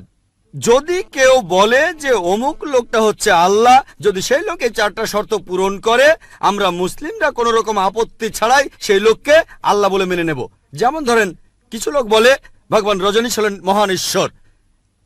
একবার প্রশ্নোত্তর পর্বে এক হিন্দু আমাকে বলেছিলেন আমরা ভগবান রজনীশকে ঈশ্বর বলে মানি না। আমি কখনোই বলিনি হিন্দুরা ভগবান রজনীশকে ঈশ্বর বলে মানে, আমি বলেছি কিছু লোক তাকে ঈশ্বর বলে মানে। আসুন দেখি রজনীশকে আমরা টেস্ট করি। প্রথম টেস্ট হলো কুল আল্লাহু আহাদ, বলো তিনি আল্লাহ এক অদ্বিতীয়। রজনীশ কি এক অদ্বিতীয়? সেই কি একমাত্র লোক যে নিজেকে ঈশ্বর দাবি করেছে? এরকম অনেক মানুষই ছিল, আর এই দেশে হাজার হাজার লোক নিজেকে ঈশ্বর দাবি করেছে, রজনীশ একমাত্র নয়। তবে রজনীশ ভক্তরা বলে না না, উনি একটু আলাদা। এবারে পরের টেস্টে দেখি। আল্লাহুস সামাদ, আল্লাহ অবিনশ্বর চিরস্থায়ী। রজনীশ কি অবিনশ্বর চিরস্থায়ী? আমরা তার জীবনী থেকে জানি, তার আত্মজীবনী থেকে। রজনীশ ভুগছিলেন অ্যাজমা, ডায়াবেটিস আর পিঠের ব্যথায়। চিন্তা করেন, মহান ঈশ্বরের হয়েছে অ্যাজমা, ডায়াবেটিস, পিঠের ব্যথা। তৃতীয় টেস্ট, লাম ইয়ালিদ ওয়া লাম ইউলাদ, তিনি জন্ম নেননি, কাউকে জন্ম দেননি। ভগবান রজনীশ জন্মেছিলেন মধ্যপ্রদেশে, তার বাবা মাও ছিলেন। 1981 সালে তিনি আমেরিকায় গেলেন, ইউএসএ। তখন হাজারো আমেরিকান তার ভক্ত হয়ে গেল। তারপর আমেরিকার অরেগন প্রদেশে তিনি বানালেন একটা সেন্টার, আর তার নাম দিলেন রজনীশপুরম, তার গ্রাম। পরবর্তীতে আমেরিকান সরকার তাকে অ্যারেস্ট করে কারাবন্দী করে রাখলো। রজনীশ বলতো যে আমেরিকান সরকার তাকে স্লো পয়জনিং করেছে। চিন্তা করেন, মহান ঈশ্বরকে স্লো পয়জনিং করা হয়েছে। 1985 সালে আমেরিকান সরকার তাকে বের করে দিলে সে ইন্ডিয়ায় চলে আসে। তারপর এখানে পুনায় সে আরেকটা সেন্টার খুললো, আর তার নাম দেওয়া হলো ওশো কমিউন। যদি রজনীশের সমাধির কাছে কখনো যান, তার সমাধির উপরে লেখা আছে ভগবান রজনীশ ওশো। কখনো জন্মাননি, কখনো মরেননি, তবে পৃথিবীতে ভ্রমণ করেছেন 1931 সালের 11 ডিসেম্বর থেকে 1990 সালের 31শে জানুয়ারি পর্যন্ত। কখনো জন্মাননি, কখনো মরেননি, তবে পৃথিবীতে ভ্রমণ করেছেন 1931 সালের 11 ডিসেম্বর থেকে 1990 সালের 31শে জানুয়ারি পর্যন্ত। তার সমাধিতে এটা লিখতে ভুলে গেছে যে পৃথিবীর 21টা দেশ তাকে ভিসা দেয়নি। মহান ঈশ্বর আসলেন এই পৃথিবীতে, পৃথিবী ঘোরার জন্য, বিভিন্ন দেশে যাওয়ার জন্য তার নাকি ভিসাও লাগে। তখন গ্রিসের আর্কবিশপ বলেছিলেন যদি রজনীশকে এই দেশ থেকে তাড়িয়ে না দেওয়া হয়, আগে তার ঘর পোড়াবো, তারপর ভক্তদের ঘর পোড়াবো। শেষ টেস্ট, ওয়ালাম ইয়াকুল্লাহু কুফুয়ান আহাদ। পরীক্ষাটা এতই কঠিন যে একমাত্র আল্লাহ ছাড়া কেউই পাশ করবে না। যখনই আল্লাহর সাথে কারো তুলনা করবেন, সে আল্লাহ নয়। ওয়ালাম ইয়াকুল্লাহু কুফুয়ান আহাদ। এখন ভগবান রজনীশ অন্য অনেক মানুষের মতো মুখে দাড়ি ছিল, একটা নাক, দুটো চোখ, দুটো কান, দুটো হাত। যখন আল্লাহর সাথে পৃথিবীর কোনো কিছুর তুলনা করবেন, সে আল্লাহ নয়। ওয়ালাম ইয়াকুল্লাহু কুফুয়ান আহাদ। যদি কেউ বলে যে আল্লাহ তাআলা 1000 গুণ বেশি শক্তিশালী, আপনারা কি শোয়ার্জনেগারের নাম শুনেছেন? এই লোকের নাম কখনো শুনেছেন? কখনো শুনেছেন তার নাম? এই লোক একটা সময় ছিল মিস্টার ওয়ার্ল্ড, মিস্টার ইউনিভার্স, পৃথিবীর সবচেয়ে শক্তিশালী লোক, বিশ্বজগতের সবচেয়ে শক্তিশালী লোক। যখনই আল্লাহকে তুলনা করবেন কোনো কিছুর সাথে, হোক সেটা আর্নল্ড শোয়ার্জনেগার, হোক সেটা দারা সিং, হোক সেটা কিং কং, হোক সেটা 1000 গুণ বা লক্ষ গুণ, যখনই আল্লাহর সাথে পৃথিবীর কোনো কিছুর তুলনা করবেন, সে আল্লাহ নয়। ওয়ালাম ইয়াকুল্লাহু কুফুয়ান আহাদ, তার সমতুল্য কেউ নাই। তাহলে এই হলো 4 লাইনের সংজ্ঞা আল্লাহ সুবহানাহু ওয়া তাআলার পবিত্র কোরআনে আছে। আপনি যে ঈশ্বরের পূজা করছেন, ভাই, সেই ঈশ্বরকে সূরা ইখলাস দিয়ে টেস্ট করুন। যদি তিনি পাশ করেন, তাহলে সত্যিকারের ঈশ্বর, তা না হলে নকল ঈশ্বর। ইসলাম ধর্মে পাপের সংজ্ঞাটা কি? পাপের প্রকারভেদগুলো কি? আর এই পাপের সাথে হিন্দু আর খ্রিস্টান ধর্মে যে পাপের কথা বলা হয়েছে তার পার্থক্য কি? ধন্যবাদ ভাই। আপনি প্রশ্ন করলেন যে ইসলাম ধর্মে পাপের সংজ্ঞাটা কি, আর হিন্দুইজম বা খ্রিস্টান ধর্মের পাপের সাথে এর পার্থক্যটা কোথায়? এক কথায়, পাপ মানে আল্লাহর আদেশগুলো অমান্য করা। আল্লাহ আমাদের নির্দেশ দিয়েছেন, যদি তার বিরুদ্ধে যান সেটাই পাপ। যেমন ধরেন, আল্লাহ তাআলা বলেছেন তোমরা প্রার্থনা করো, যদি প্রার্থনা না করেন তাহলে পাপ করছেন। আল্লাহ তাআলা বলেছেন তোমরা মদ খেও না, যদি মদ খান তাহলে পাপ করছেন। তাহলে আল্লাহ তাআলার আদেশ অমান্য করা, এক কথায় সেটাই পাপ। আর সব ধর্মে পাপের সংজ্ঞাটা এটাই। হিন্দু আর খ্রিস্টান ধর্ম একই কথা বলছে। আশা করি উত্তরটা পেয়েছে। আজ এই অনুষ্ঠানে আসতে পেরে আমার খুবই ভালো লাগছে। আপনার এই মূল্যবান কথাগুলো সবারই কাজে আসবে। আমরা আপনার লেকচার শুনে খুবই মুগ্ধ হয়েছি, অনেকের দৃষ্টিভঙ্গিও বদলেছে। আমার নাম রাম দাস, ইলেকশন বোর্ডের পার্সেস অফিসার। আমি একজন হিন্দু, তারপরও আমি ইসলাম ধর্মকে অনেক শ্রদ্ধা আর ভালোবাসি। আমি আপনার কথার সাথে একমত যে হিন্দু ধর্ম কখনোই মূর্তি পূজার কথা বলে না। আসলে আমাদের হিন্দু ধর্মকে সবসময় প্রভাবিত করেছে তথাকথিত ধর্মীয় নেতারা। তারা তারা মানুষকে ভুল পথে নিয়ে যাচ্ছে। শতকরা 90% হিন্দু ভুল পথে চলে যাচ্ছে মূর্তি পূজার নামে। বেদ আর উপনিষদ কখনই মূর্তি পূজার কথা বলে না। যেটা বলা হয়েছে সেটা রু এটা কথা বলা হয়েছে রু খোদা কি ইনায়েতে হ্যায়। এই রুহকে খ্রিস্ট ধর্মে আত্মা বলা হয়, ইসলাম ধর্মে রুহ, হিন্দু ধর্মেও আত্মা। এটা খুবই দুর্ভাগ্য যে সব ধর্মের তথাকথিত ধর্মীয় নেতারাই এতে কোনো রকমের সন্দেহ নেই, হোক সে মুসলিম, খ্রিস্টান বা হিন্দু, এতে কোনো রকমের সন্দেহ নেই পৃথিবীর সব মানুষকে ভুল পথে পরিচালিত করেছে। আপনার কাছে আমার প্রশ্ন, আপনি একজন যথেষ্ট জ্ঞানী মানুষ। আমার আগে এক ভদ্রলোক প্রশ্ন করেছিলেন, তিনি ঠিকই বলেছিলেন ইসলামের অতীত খুব গৌরবের। তবে বর্তমান সময়ে পৃথিবীতে ইসলাম সবার জন্য একটা হাসির খোরাকে পরিণত হয়েছে। এর কারণ হলো ইসলামের ঠিকাদাররা, নেতারা ঠিক হিন্দু নেতাদের মতোই তাদের অনুসারীদের ভুল পথে নিয়ে যাচ্ছে, ভুল জিনিস শিখাচ্ছে। কোনো হিন্দু ভাই যদি কোনো মুসলিমকে রক্ত দেয় সে হয়তো বেঁচে যাবে, যদি কোনো হিন্দু কোনো একজন মুসলিমকে রক্ত দেয় তাহলে তার জীবন বাঁচলো। এখানে এটা কি হতে পারে? যেহেতু হিন্দু রক্ত নিয়েছে তাই সে হিন্দু হয়ে যাবে? এটা আমার প্রথম প্রশ্ন। প্লিজ আরেকটু সময় দিন, আমার আরেকটা প্রশ্ন আছে। এখানে ধরেন যার জীবন বাঁচলো সে তো দোয়া করবে, আসো বাবা আসো, আমার জীবন বাঁচিয়েছ। রক্তের বিভিন্ন গ্রুপ আছে, এ পজিটিভ, বি পজিটিভ। এখানে তো জীবন বাঁচানোর প্রশ্ন, এখানে কি ধর্মের গুরুত্বটা বেশি? এটাই প্রথম প্রশ্ন। আর এখানকার লোকজন আত্মাকে চিনতে চায় না, বস্তুর চাহিদা মিটলেই তারা খুশি। ইসলাম সবাইকে ভালোবাসার কথা বলে, সব ধর্মই ভালোবাসার কথা বলে, কিন্তু ইসলাম ধর্ম সেই ভালোবাসা অর্জনের কথা বলে, কিভাবে ভালোবাসা অর্জন করতে হবে। এই জন্য ইসলামে জাকাত আছে। এই জাকাত গরিব মানুষদের সাহায্য করা, প্রতিবেশীকে সাহায্য করা, গরিবের মেয়ে বিয়ে হচ্ছে না বিয়ে দিয়ে দাও, গরিবকে সাহায্য করা। অন্য কোনো ধর্ম ইসলামের মতো এত মহান নয়। এটা খুবই মহান ধর্ম। দুর্ভাগ্যের কথা, বাস্তব এর কোনো প্রয়োগ হচ্ছে না। তাই আগের ভদ্রলোক বললেন মাদ্রাসাগুলো স্বচ্ছ হওয়া উচিত। সত্যি বলতে আপনারা ধর্মীয় নেতাদের বোকামির কারণে ইসলাম ধর্ম উপরে উঠছে না, বরঞ্চ বরবাদ হয়ে যাচ্ছে। খ্রিস্টান ধর্ম তারা পৃথিবীতে রাজত্ব করতে চায়, তারা ইসলামের ক্ষতি করতে চায়। ইসলামের প্রতি খ্রিস্টানদের মনোভাব বিরূপ। হিন্দু ধর্ম তারা এখানে ঠিক থাকতে চায়, স্বাভাবিক। তাহলে এরাই হলো ধর্মীয় নেতা। তারা জানে না রুহ কি? রুহ হলো আল্লাহর দয়া। উপনিষদে আছে, ইসলামে আছে, বাইবেলে আছে। আর সব ধর্মই বলে ভালোবাসা, ইসলামও বলে। এটাই আমার প্রথম প্রশ্ন। দ্বিতীয় প্রশ্নটা হলো, হিন্দু ধর্ম নারীকে খারাপ চোখে দেখে, ইসলামও খারাপ চোখে দেখে। খ্রিস্টান ধর্ম, পৃথিবীতে নারী না থাকলে, আপনি একটু আগে একজনকে বললেন যে পুরুষ লোক বাচ্চা জন্ম দিতে পারে না। হ্যাঁ, পুরুষ লোক কোনো বাচ্চা জন্ম দিতে পারে না, বাচ্চার জন্ম দেন মা, একজন নারী। তাহলে ব্যাপারটা কি দাঁড়াচ্ছে? যে পুরুষকে জন্ম দিচ্ছে একজন নারী, সেই পুরুষই নারীকে ছোট করছে, সে হোক হিন্দু, খ্রিস্টান বা মুসলিম।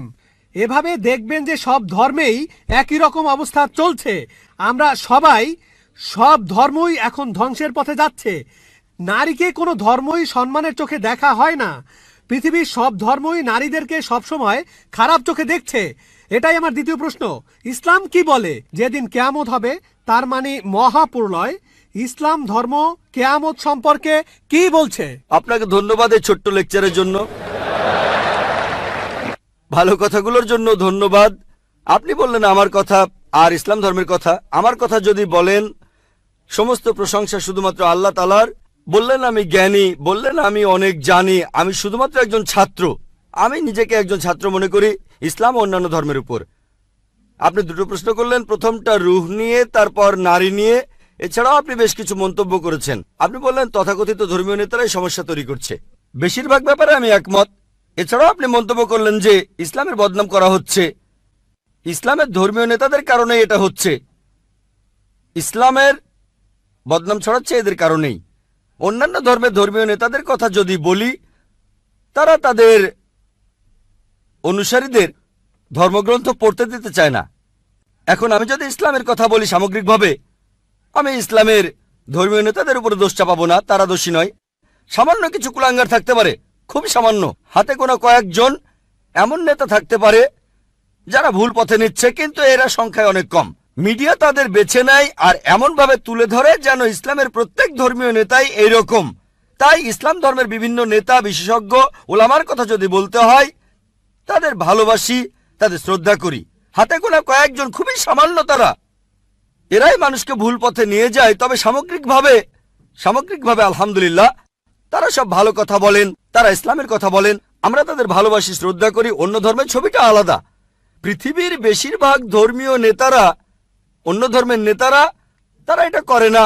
তারা তাদের অনুসারীদের ধর্মগ্রন্থ পড়তে দিতে চায় না। যেমন আপনি বললেন হিন্দু ধর্ম মূর্তি পূজা করতে নিষেধ করে, কিন্তু 90% হিন্দুই মূর্তি পূজা করে কারণ এরা চায় না যে অনুসারীরা তাদের ধর্মগ্রন্থটা পড়ুক।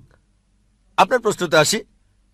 বললেন যে কোন হিন্দু এক মুসলিমকে রক্ত দিল, সেই মুসলিমের জীবন বাঁচল।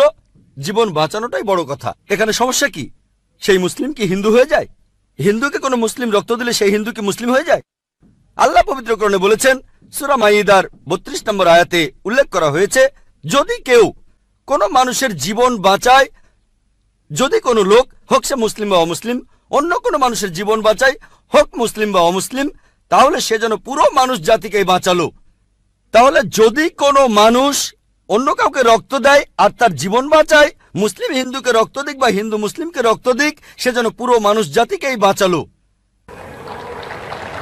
আয়াতটা আরো বলছে, যদি কেউ কোনো মানুষকে হত্যা করে আর সেটা হত্যার অপরাধ বা বিশৃঙ্খলা তৈরির অপরাধ না হয়, তাহলে সে যেন পুরো মানুষ জাতিকেই হত্যা করলো। তবে কোনো মানুষের জীবন বাঁচানো ভালো কথা, একটা ভালো কাজ, উঁচু মানের কাজ। কিন্তু আগে একজন প্রশ্ন করেছিলেন, আল্লাহ কেন আমাদের সৃষ্টি করেছেন?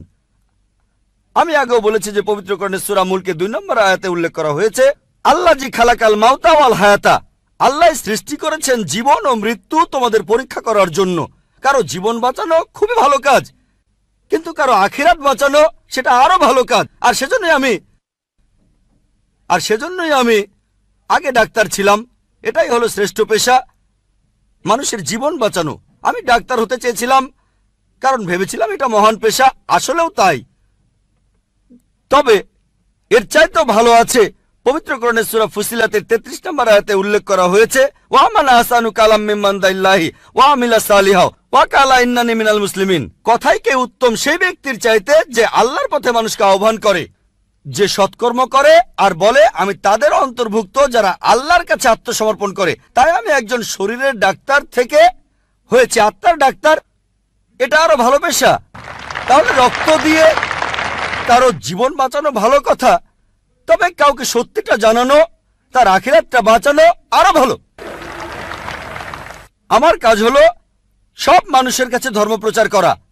মুসলিমদের বলি কোরআন মেনে চলুন, অনুসরণ করুন, আর শেষ নবীকে মেনে চলুন।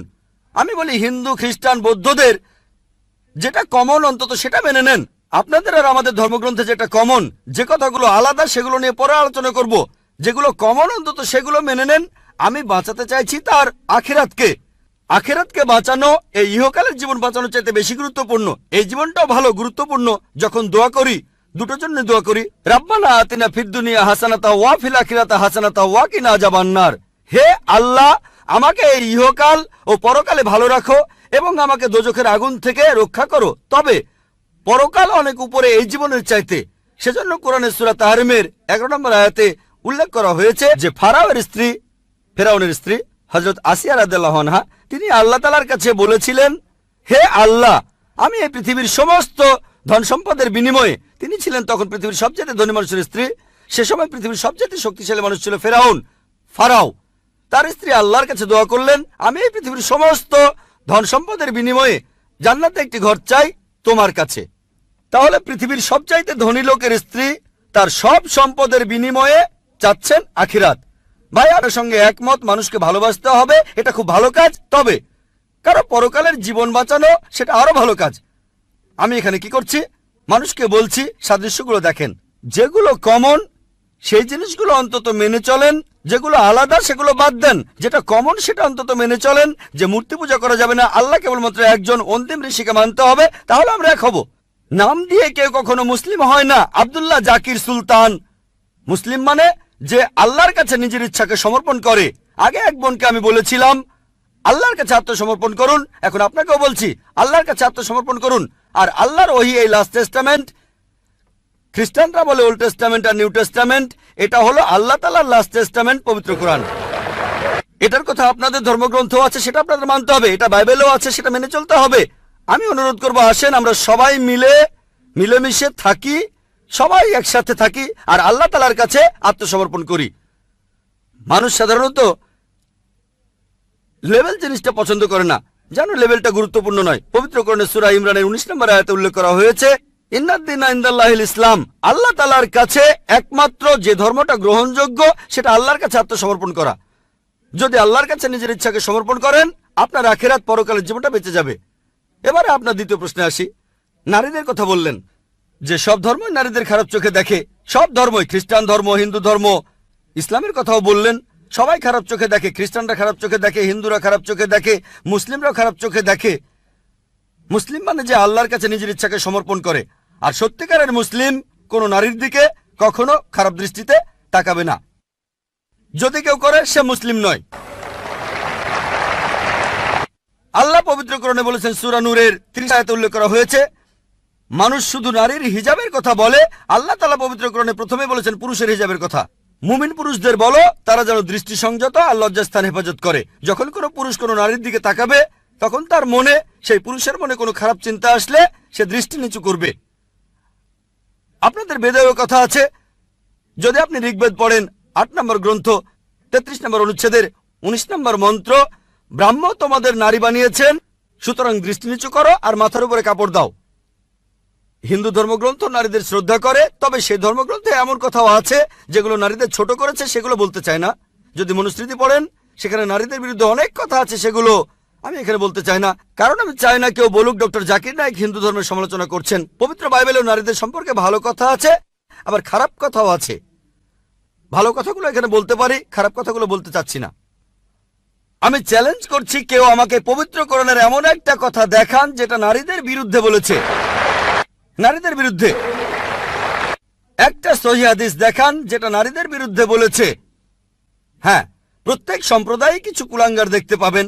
এমন কিছু মুসলিম হয়তো আছে যারা শুধু নামেই মুসলিম, তারা মেয়েদের দিকে তাকাতে পারে, মেয়েদের উত্ত্যক্ত করতে পারে, তবে তারা সত্যিকারের মুসলিম নয়। আপনি বললেন যে ইসলাম আর মুসলিমরা মেয়েদের খারাপ চোখে দেখে।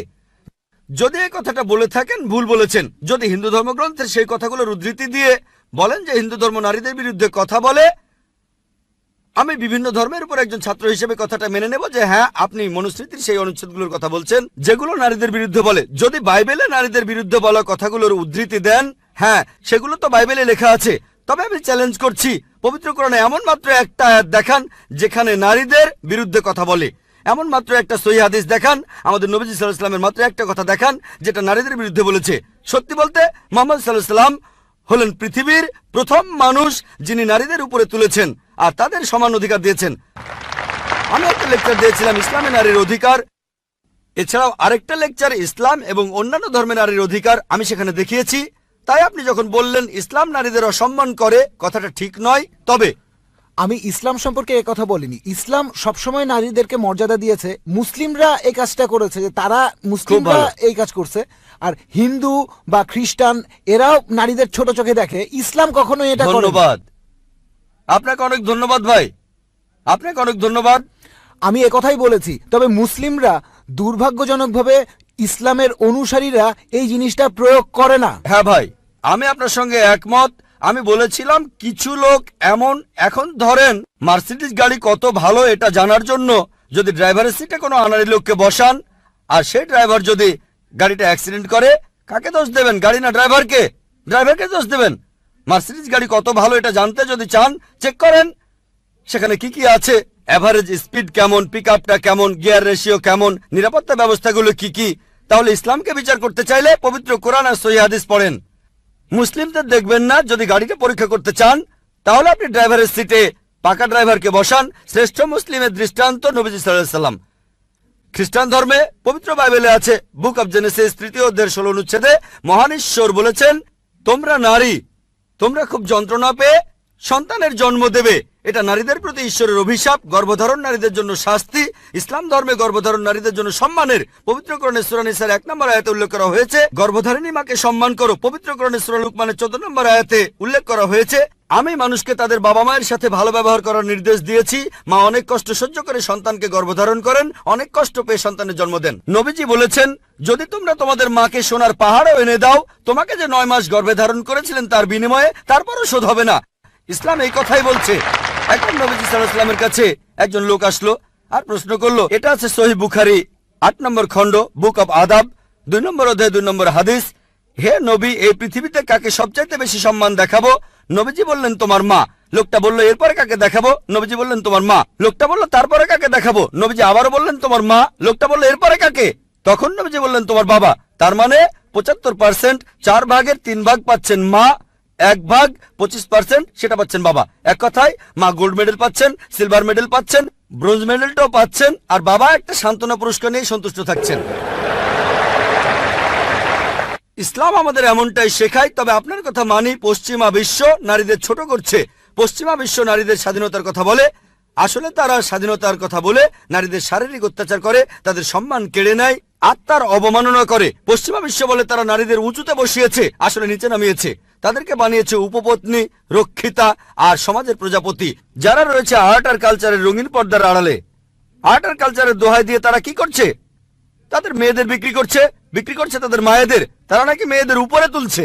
সাধারণত বেশিরভাগ অ্যাডেই দেখবেন নারী আছে, অন্যটার সাথে নারীর হয়তো কোনো সম্পর্কই নেই। মোটরসাইকেলের বেশিরভাগ অ্যাডে দেখবেন মেয়ে আছে। কতজন মেয়ে মোটরসাইকেল চালায়? কতজন? কিন্তু অ্যাডে মেয়ে থাকবেই। তারপর মোটর গাড়ির অ্যাডে, সেখানেও মেয়েদের দেখবেন। আমার এক বন্ধু একবার বলেছিল যে BMW একটা খুব বিখ্যাত অ্যাড, মার্সিডিজ বেঞ্জ খুব ভালো গাড়ি, তরুণদের প্রিয় হলো BMW, এর স্পিড বেশি, পিকআপও ভালো। তো BMW এর একটা অ্যাডে বিকিনি পরা একটা মেয়ে দাঁড়িয়ে আছে BMW গাড়ির সামনে, আর নিচে লেখা, এখনই চালানো শুরু করুন। কাকে? মেয়েটাকে না গাড়িটাকে? বিক্রি করছে মেয়েদের, বিক্রি করছে মায়েদের। ইসলাম ধর্মে নারীদেরকে সম্মান করি, মায়েদের সম্মান করি, বোনদের সম্মান করি, মেয়েদের সম্মান করি, তাদের শ্রদ্ধা করি, তাদের ভক্তি করি। আমার ভিডিও ক্যাসেট দেখেন, ইসলামে নারীর অধিকার। আশা করি উত্তরটা পেয়েছেন। আমার নাম বিনয় কুমার, আমি একজন আর্টিস্ট, একজন পেইন্টার। আপনাকে আমি একটা প্রশ্ন করব যে আপনার ওয়েবসাইটে 2টা যুক্তি দেখিয়েছিলেন যে মোহাম্মদ বাইবেল থেকে কিছু কপি করেননি অথবা অন্য কোনো বই থেকেও কপি করেননি।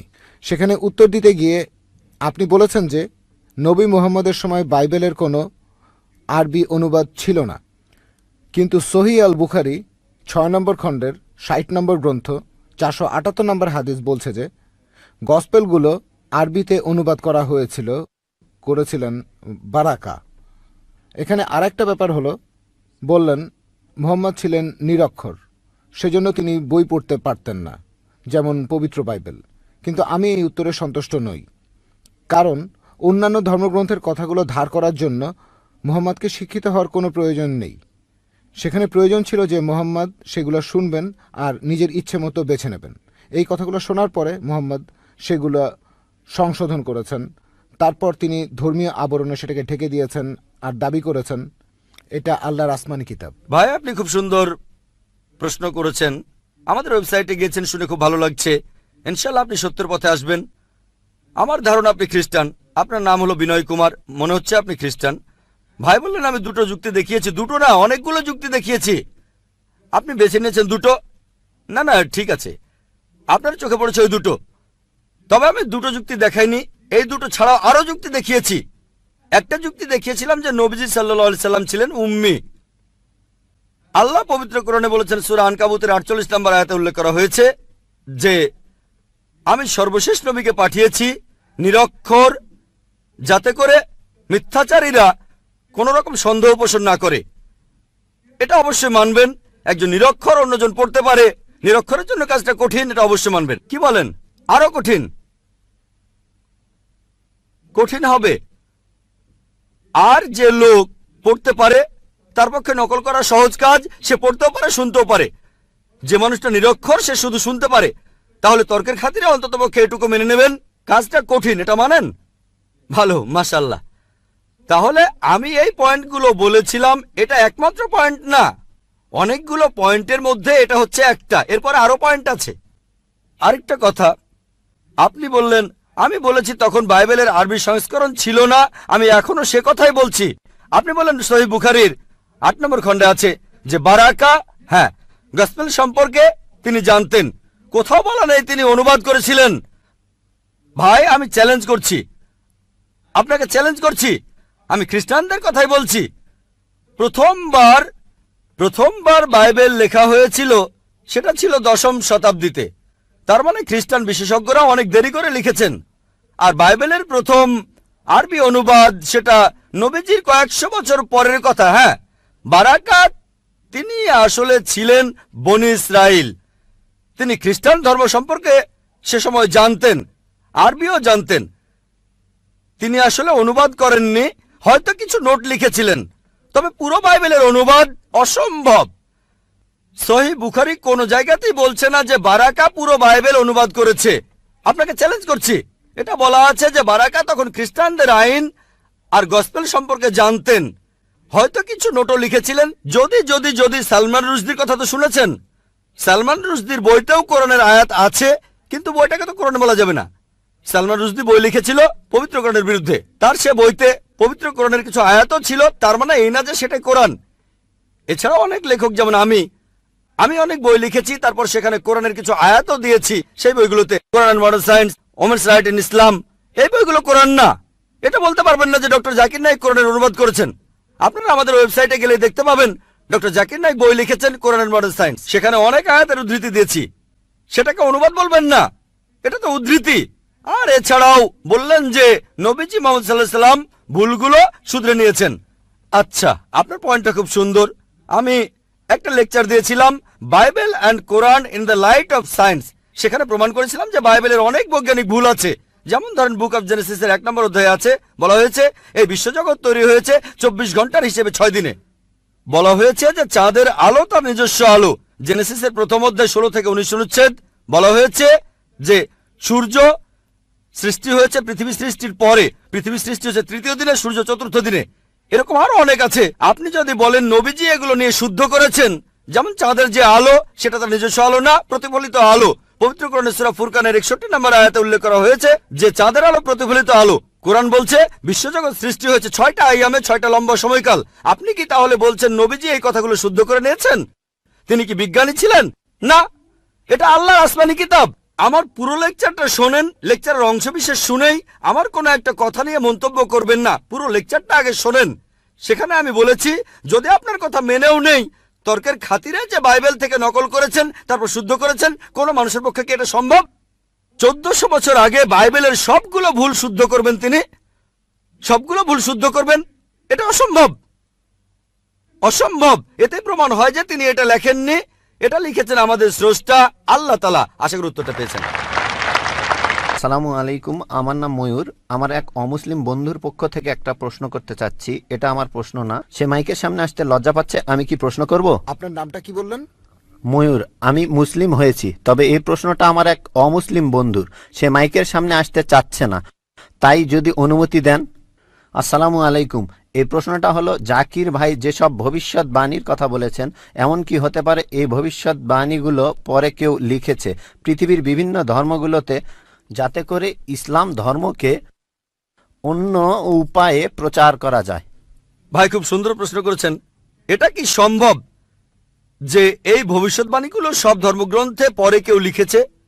এটা কি হতে পারে? হ্যাঁ, হতে পারে। যদি পরে কেউ না লেখে, যদি ধর্মগ্রন্থটা বিশুদ্ধ হয়, তাহলে মানবেন যে এটা আল্লাহর বাণী, তাহলে নবীজিকেও মানবেন। যদি বলেন পরে কেউ লিখেছে, তার মানে আপনার ধর্মগ্রন্থ অশুদ্ধ, সেটা বাদ দিতে হবে। আপনার ধর্মগ্রন্থ বাদ দিলে একমাত্র বিশুদ্ধ ধর্মগ্রন্থ এই পবিত্র কোরআন। দুভাবেই উত্তরটা হলো কোরআন। হেড আমি জিতবো, টেল আপনি হারবেন। আশা করি উত্তরটা পেয়েছেন। Good evening. আমি একটা প্রশ্ন করব, তার আগে বলে নেই আমার নাম রমেশ কুমার, নয়াদিল্লি থেকে এসেছি, পেশায় একজন ধর্মযাজক। ভাই, আপনার লেকচারে আপনি বললেন কোরআন হলো চূড়ান্ত। আচ্ছা, কিন্তু আমার একটা প্রশ্ন আছে যে ইয়ামামার যুদ্ধে সে সময় কোরআনের অনেক হাফেজ মারা গিয়েছিলেন। অনেকে মনে করেন যে আবু বক্করের সময় পবিত্র কোরআন হারিয়ে গেছে। আর সহিহ আল বুখারীর 6 নম্বর খণ্ডের 510 নম্বর হাদিস বলছে, যখন ইসলামের তৃতীয় খলিফা তিনি যখন হারেমিয়ার লোকদের সাথে যুদ্ধ করছিলেন, আর সে সময় তিনি পবিত্র কোরআনের কিছু আলাদা সংস্করণ পেলেন, তখন ওসমান কোরআন লিখলেন। আর একটা কথা, আল্লাহ পবিত্র কোরআনে বলেছেন 15:9, আমি কোরআন অবতীর্ণ করেছি, আমি সংরক্ষণ করব। কিন্তু কোরআন সংরক্ষিত হয়নি। আমি জানতে চাই যে কোরআন কখন বিকৃত হয়েছে, কেন বিকৃত হয়েছে, কোথায় বিকৃত হয়েছে, কে এটাকে বিকৃত করেছে, কখন বিকৃত হয়েছে। প্লিজ মন্তব্য করেন। ভাই আপনি প্রশ্ন করলেন, আপনি পবিত্র কোরআনের সূরা হিজরের 9 নম্বর আয়াতের উদ্ধৃতি দিলেন, যেখানে আল্লাহ তাআলা বলেছেন যে আমি কোরআন অবতীর্ণ করেছি আর আমি সংরক্ষণ করব। তাহলে কোরআন বলছে যে কোরআন বিকৃত হয়নি, আল্লাহ বলেছেন কোরআন বিশুদ্ধ। তাহলে সহিহ বুখারী কেন বলছে যে কোরআন হারিয়ে গেছে? হযরত আবু বকরের সময়ে তৃতীয় খলিফা হযরত ওসমান আসলেন, তিনি কোরআনের অনেক সংস্করণ পেলেন। তারপরে এটা কিভাবে হলো? ভাই, সহিহ বুখারী যে কথাটা বলছেন সেটা ঠিক। যেটা হযরত ওসমান রাদিয়াল্লাহু আনহু পেয়েছিলেন সেটা বিভিন্ন বাচনভঙ্গি। যেমন ইংরেজি ভাষায় দেখবেন অনেক বাচনভঙ্গি আছে। একই ইংরেজি সাউথ ইন্ডিয়ানরা একভাবে বলে হোয়াট ইজ ইউর নেম, কোন ইংরেজ লোক হোয়াটস ইউর নেম। হায়দ্রাবাদীদের বাচনভঙ্গিটা আলাদা, আমি সেভাবে বলতে পারবো। হিন্দি স্টাইলটা একরকম। আমার স্ত্রী বলছিল যে তুমি হায়দ্রাবাদী স্টাইলে লেকচার দাও না কেন, উর্দু স্টাইলে। নাকো। বোম্বে তো আমরা নাকো বলি না, বোম্বে তো আমরা বলি আয়েঙ্গা, খায়েঙ্গা, জায়েঙ্গা, পিয়েঙ্গা। একবার আমাকে বোম্বের এক ভাই বলেছিলেন আয়েঙ্গা জায়েঙ্গা ছিল আসলে গতকাল। তাহলে এক এক জায়গার বাচনভঙ্গি হচ্ছে এক এক রকম। সেই একইভাবে হযরত ওসমানের সময়ে আরবি ভাষায় হযরত ওসমান দেখলেন অনেক বাচনভঙ্গি। আমাদের নবীজির অনুমতি দিয়েছিলেন 7টা বাচনভঙ্গির। তাহলে উচ্চারণ করতে গিয়ে ভুল হয়েছিল। এই ভুলগুলো দেখে হযরত ওসমান বললেন এটাকে চূড়ান্ত করো, আর আমরা এখানে শুদ্ধভাবে উচ্চারণ করব। তাহলে বুঝতে পারলেন যে তিনি বাচনভঙ্গি শুদ্ধ করেছেন। যদি কেউ বলে হোয়াট ইজ ইউর নেম, কোন ইংরেজি বলবে এ আর কেমন ইংরেজি, what is your name, what's your name. American বাচনভঙ্গি আলাদা, ব্রিটিশ বাচনভঙ্গি আলাদা, নিউজিল্যান্ডেরটা আলাদা। কিছু গ্রহণযোগ্য, কিছু গ্রহণযোগ্য না। এটা হলো কারণগুলোর একটা। তিনি সংশোধন করেছিলেন বাচনভঙ্গি। 2 নম্বর, আমাদের নবীজি সাল্লাল্লাহু আলাইহি সাল্লাম যখন কোরআন নাজিল হতো তার সাথে লেখক থাকতো। নবীজি সেই সব লেখকদের তিনি যা শুনেছেন সেগুলো বলতেন, সাহাবাগণ লিখে নিতেন, নবীজি আবার চেক করতেন। এভাবে যায়েদ বিন সাবিত রাদিয়াল্লাহু আনহু তিনি ছিলেন প্রধান লেখক, আরো অনেকে ছিলেন। এছাড়াও অনেক সাহাবী নবীজির কাছে আয়াতগুলো শুনতেন, তারপর বাসায় গিয়ে মনে আছে সেটা লিখে ফেলতেন। এখানে ধরেন কেউ আমার লেকচার শুনলো, তারপর বাসায় গিয়ে লিখলো, সেটা ঠিকও হতে পারে, ভুলও হতে পারে, অবিকল আমার মতো হবে না। তবে আমি যদি চেক করে সেখানে কিছু নোট দেই, এটা লেখেন, আরেকবার পড়েন, এটা ভুল হয়েছে, শুধরে নেন, তাহলে কোরআনের যে কপিটা আমাদের নবীজির কাছে ছিল সেটা চেক করেছিলেন তিনি নিজেই যখন জীবিত ছিলেন। এটা দেয়া হয়েছিল তার স্ত্রী বিবি হাফসা রাদিয়াল্লাহু আনহার কাছে। তিনি ছিলেন হযরত ওমর রাদিয়াল্লাহু আনহুর মেয়ে। এটা বিবি হাফসার কাছে ছিল। পরে মানুষজন নিজে থেকেই লেখা শুরু করলো, তাদের স্মৃতি থেকে সেখানে ভুল হওয়াটাই স্বাভাবিক। পবিত্র কোরআন কিন্তু ভুল নয়, যদিও সেখানে বেশ কিছু লোকের লেখা নোট ছিল। হযরত ওসমান বললেন, এখন তো মানুষ ভুল বুঝতে শুরু করবে যে এগুলোই আসল কোরআন।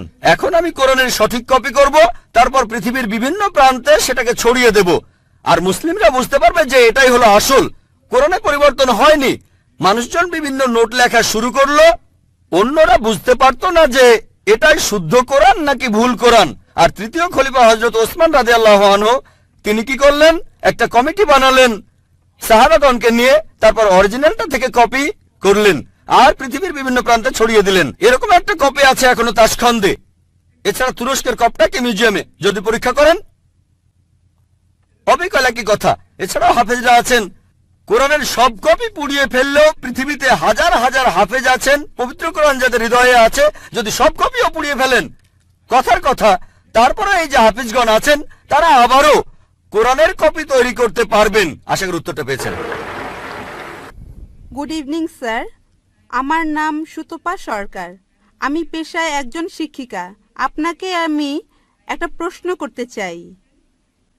ইসলাম ধর্মে কর্ম আর মোক্ষ লাভ সম্পর্কে কি বলা আছে, আর এক্ষেত্রে হিন্দু ধর্মের ধারণার সাথে পার্থক্যটা কি?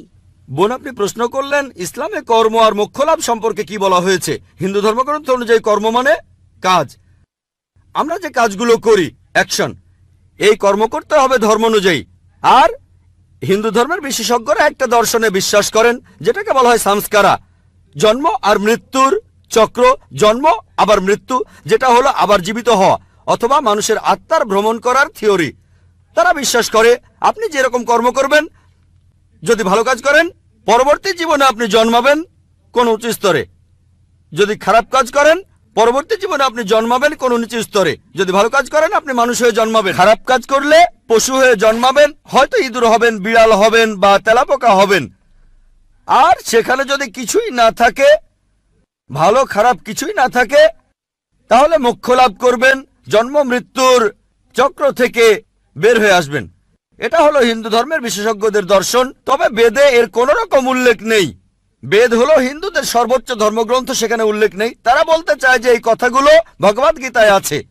ভগবদ গীতায় বলা হয়েছে 2 নম্বর অধ্যায়ের 22 নম্বর অনুচ্ছেদে, যেভাবে একটা শরীর পোশাক বদলায় তারপরে নতুন পোশাক পরে, একইভাবে আত্মা নতুন শরীরে প্রবেশ করে।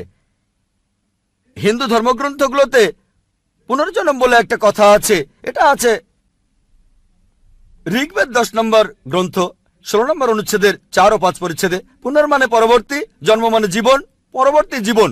আমরা পরের জীবনে বিশ্বাস করি যে পৃথিবীতে একবার আসবো, মাত্র একবারই আসবো। আমরা পৃথিবীতে একবার আসবো, আল্লাহর আদেশে মারা যাব, পৃথিবীতে একবারই আসবো, একবারই মারা যাব, পরবর্তীতে আখিরাতে গিয়ে আবার জীবিত হব।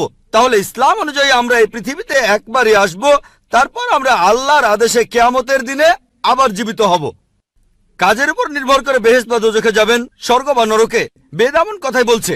কিন্তু তারা এটা বোঝে না, হিন্দু বিশেষজ্ঞরা, যে কেন মানুষ জন্মায় বোবা হয়ে, জন্মায় অন্ধ হয়ে, কেউ গরিব হয়, আবার কেউ ধনী হয়, কেউ বা স্বাস্থ্যবান। ঈশ্বর তো কোনো অন্যায় করেন না। তাই তারা একটা দর্শন আনলো যে জন্ম মৃত্যু, আত্মার ভ্রমণ করে বেড়ানো। বেদের কোথাও এই কথার উল্লেখ নেই। এমনকি ভগবদ গীতাও এমন কথা বলছে, পুরনো পোশাক বাদ দিয়ে শরীর যেমন নতুন পোশাক পরে, একইভাবে আত্মা পুরনো শরীর ছেড়ে নতুন শরীরে যায়। একবার, আমার কোনো আপত্তি নেই, একবার মারা যাবেন, একবারই পুনরুজ্জীবিত হবেন। তবে ইসলামে এই প্রশ্নটার উত্তর রয়েছে। হিন্দু বিশেষজ্ঞরা এটা বুঝতে পারে না যে ঈশ্বর কেন এমন করবেন। কিছু মানুষ জন্ম থেকে বোবা, কেউ বা স্বাস্থ্যবান, কারো হার্টের সমস্যা, কেউ গরিব আবার কেউ ধনী। ইসলাম বলে, পবিত্র কোরআনের সূরা মুলকের 2 নম্বর আয়াতে উল্লেখ করা হয়েছে, আল্লাহ জি খালাকাল মাউতা ওয়াল হায়াতা, আল্লাহ সৃষ্টি করেছেন জীবন ও মৃত্যু তোমাদেরকে পরীক্ষা করার জন্য। এই জীবনটা পরকালের জন্য পরীক্ষা। এখন কেউ হয়তো জন্মায় গরিব হয়ে, কেউ ধনী হয়ে। ধনীদের ক্ষেত্রে কোরআন বলছে তাদেরকে জাকাত দিতে হবে। যদি আপনার সঞ্চয় 85 গ্রাম স্বর্ণের চাইতে বেশি হয়, নিসাবের তুলনায় বেশি হয়, তাহলে 2.5% জাকাত প্রতি হিজরি সালে দিতে হবে। ধনীরা জাকাত দিতে পারে, নাও দিতে পারে, অর্ধেকও দিতে পারে, হয় সে 100 তে 100 পাবে অথবা 50 পেতে পারে। কোনো জাকাত না দিলে সে 0 পাবে। কিন্তু গরিব লোকের ক্ষেত্রে জাকাত দিতে হবে না, সে জাকাতের পরীক্ষায় 100 তে 100 পাবে। আমরা বলি এ তো গরিব লোক, কিন্তু গরিব জাকাতের পরীক্ষায় 100 তে 100 পাবে, 100 তে 100। আর আমাদের নবীজি বলেছেন, ধনী লোকের জন্য বেহেশতে যাওয়া গরিব লোকের চাইতে কঠিন। ধনীরা ভাবতে পারে, ও আমাকে এত জাকাত দিতে হবে, আমি দিতেও পারি আবার নাও দিতে পারি। সবচেয়ে ভালো কাজ হলেও সর্বোচ্চ পেতে পারেন 100 তে 100। গরিব লোক এখানে পুরো নম্বর পেয়েছে। তাই এক একজনের পরীক্ষা এক এক রকম। কেউ বা স্বাস্থ্যবান, আবার কেউ হয়তো সে জন্ম থেকেই অসুস্থ। এটা আমরা মানি না যে আগের জন্মের পাপের কারণে কেউ অন্ধ হয়ে জন্মেছে। এটা পরকালের জন্য পরীক্ষা। এমন না যে সে পাপ করেছে, হয়তো এটা বাবা মায়ের জন্য পরীক্ষা। পবিত্র কোরআনে সূরা আনফালের 28 নম্বর আয়াতে উল্লেখ করা হয়েছে, তোমাদের সম্পদ ও সন্তানরা তোমাদের জন্য পরীক্ষা। হয়তো আল্লাহ বাবা মাকে পরীক্ষা করছেন, হয়তো তারা ধার্মিক, আর দেখা গেল যে তাদের সন্তান একেবারে জন্ম থেকে অসুখ। দেখে কেউ হয়তো বলবে আমি আল্লাহকে বিশ্বাস করি না। যারা ইমানদার তারা বলবে এখনো আল্লাহকে বিশ্বাস করি। আল্লাহ পরীক্ষা করছেন। যত কঠিন পরীক্ষা তত বড় পুরস্কার। হয়তো আল্লাহ তাদের দেবেন জান্নাতুল ফেরদৌস। ধরেন যদি গ্র্যাজুয়েশন পাশ করেন, আপনি হবেন বিএ, বিএসসি বা বিকম।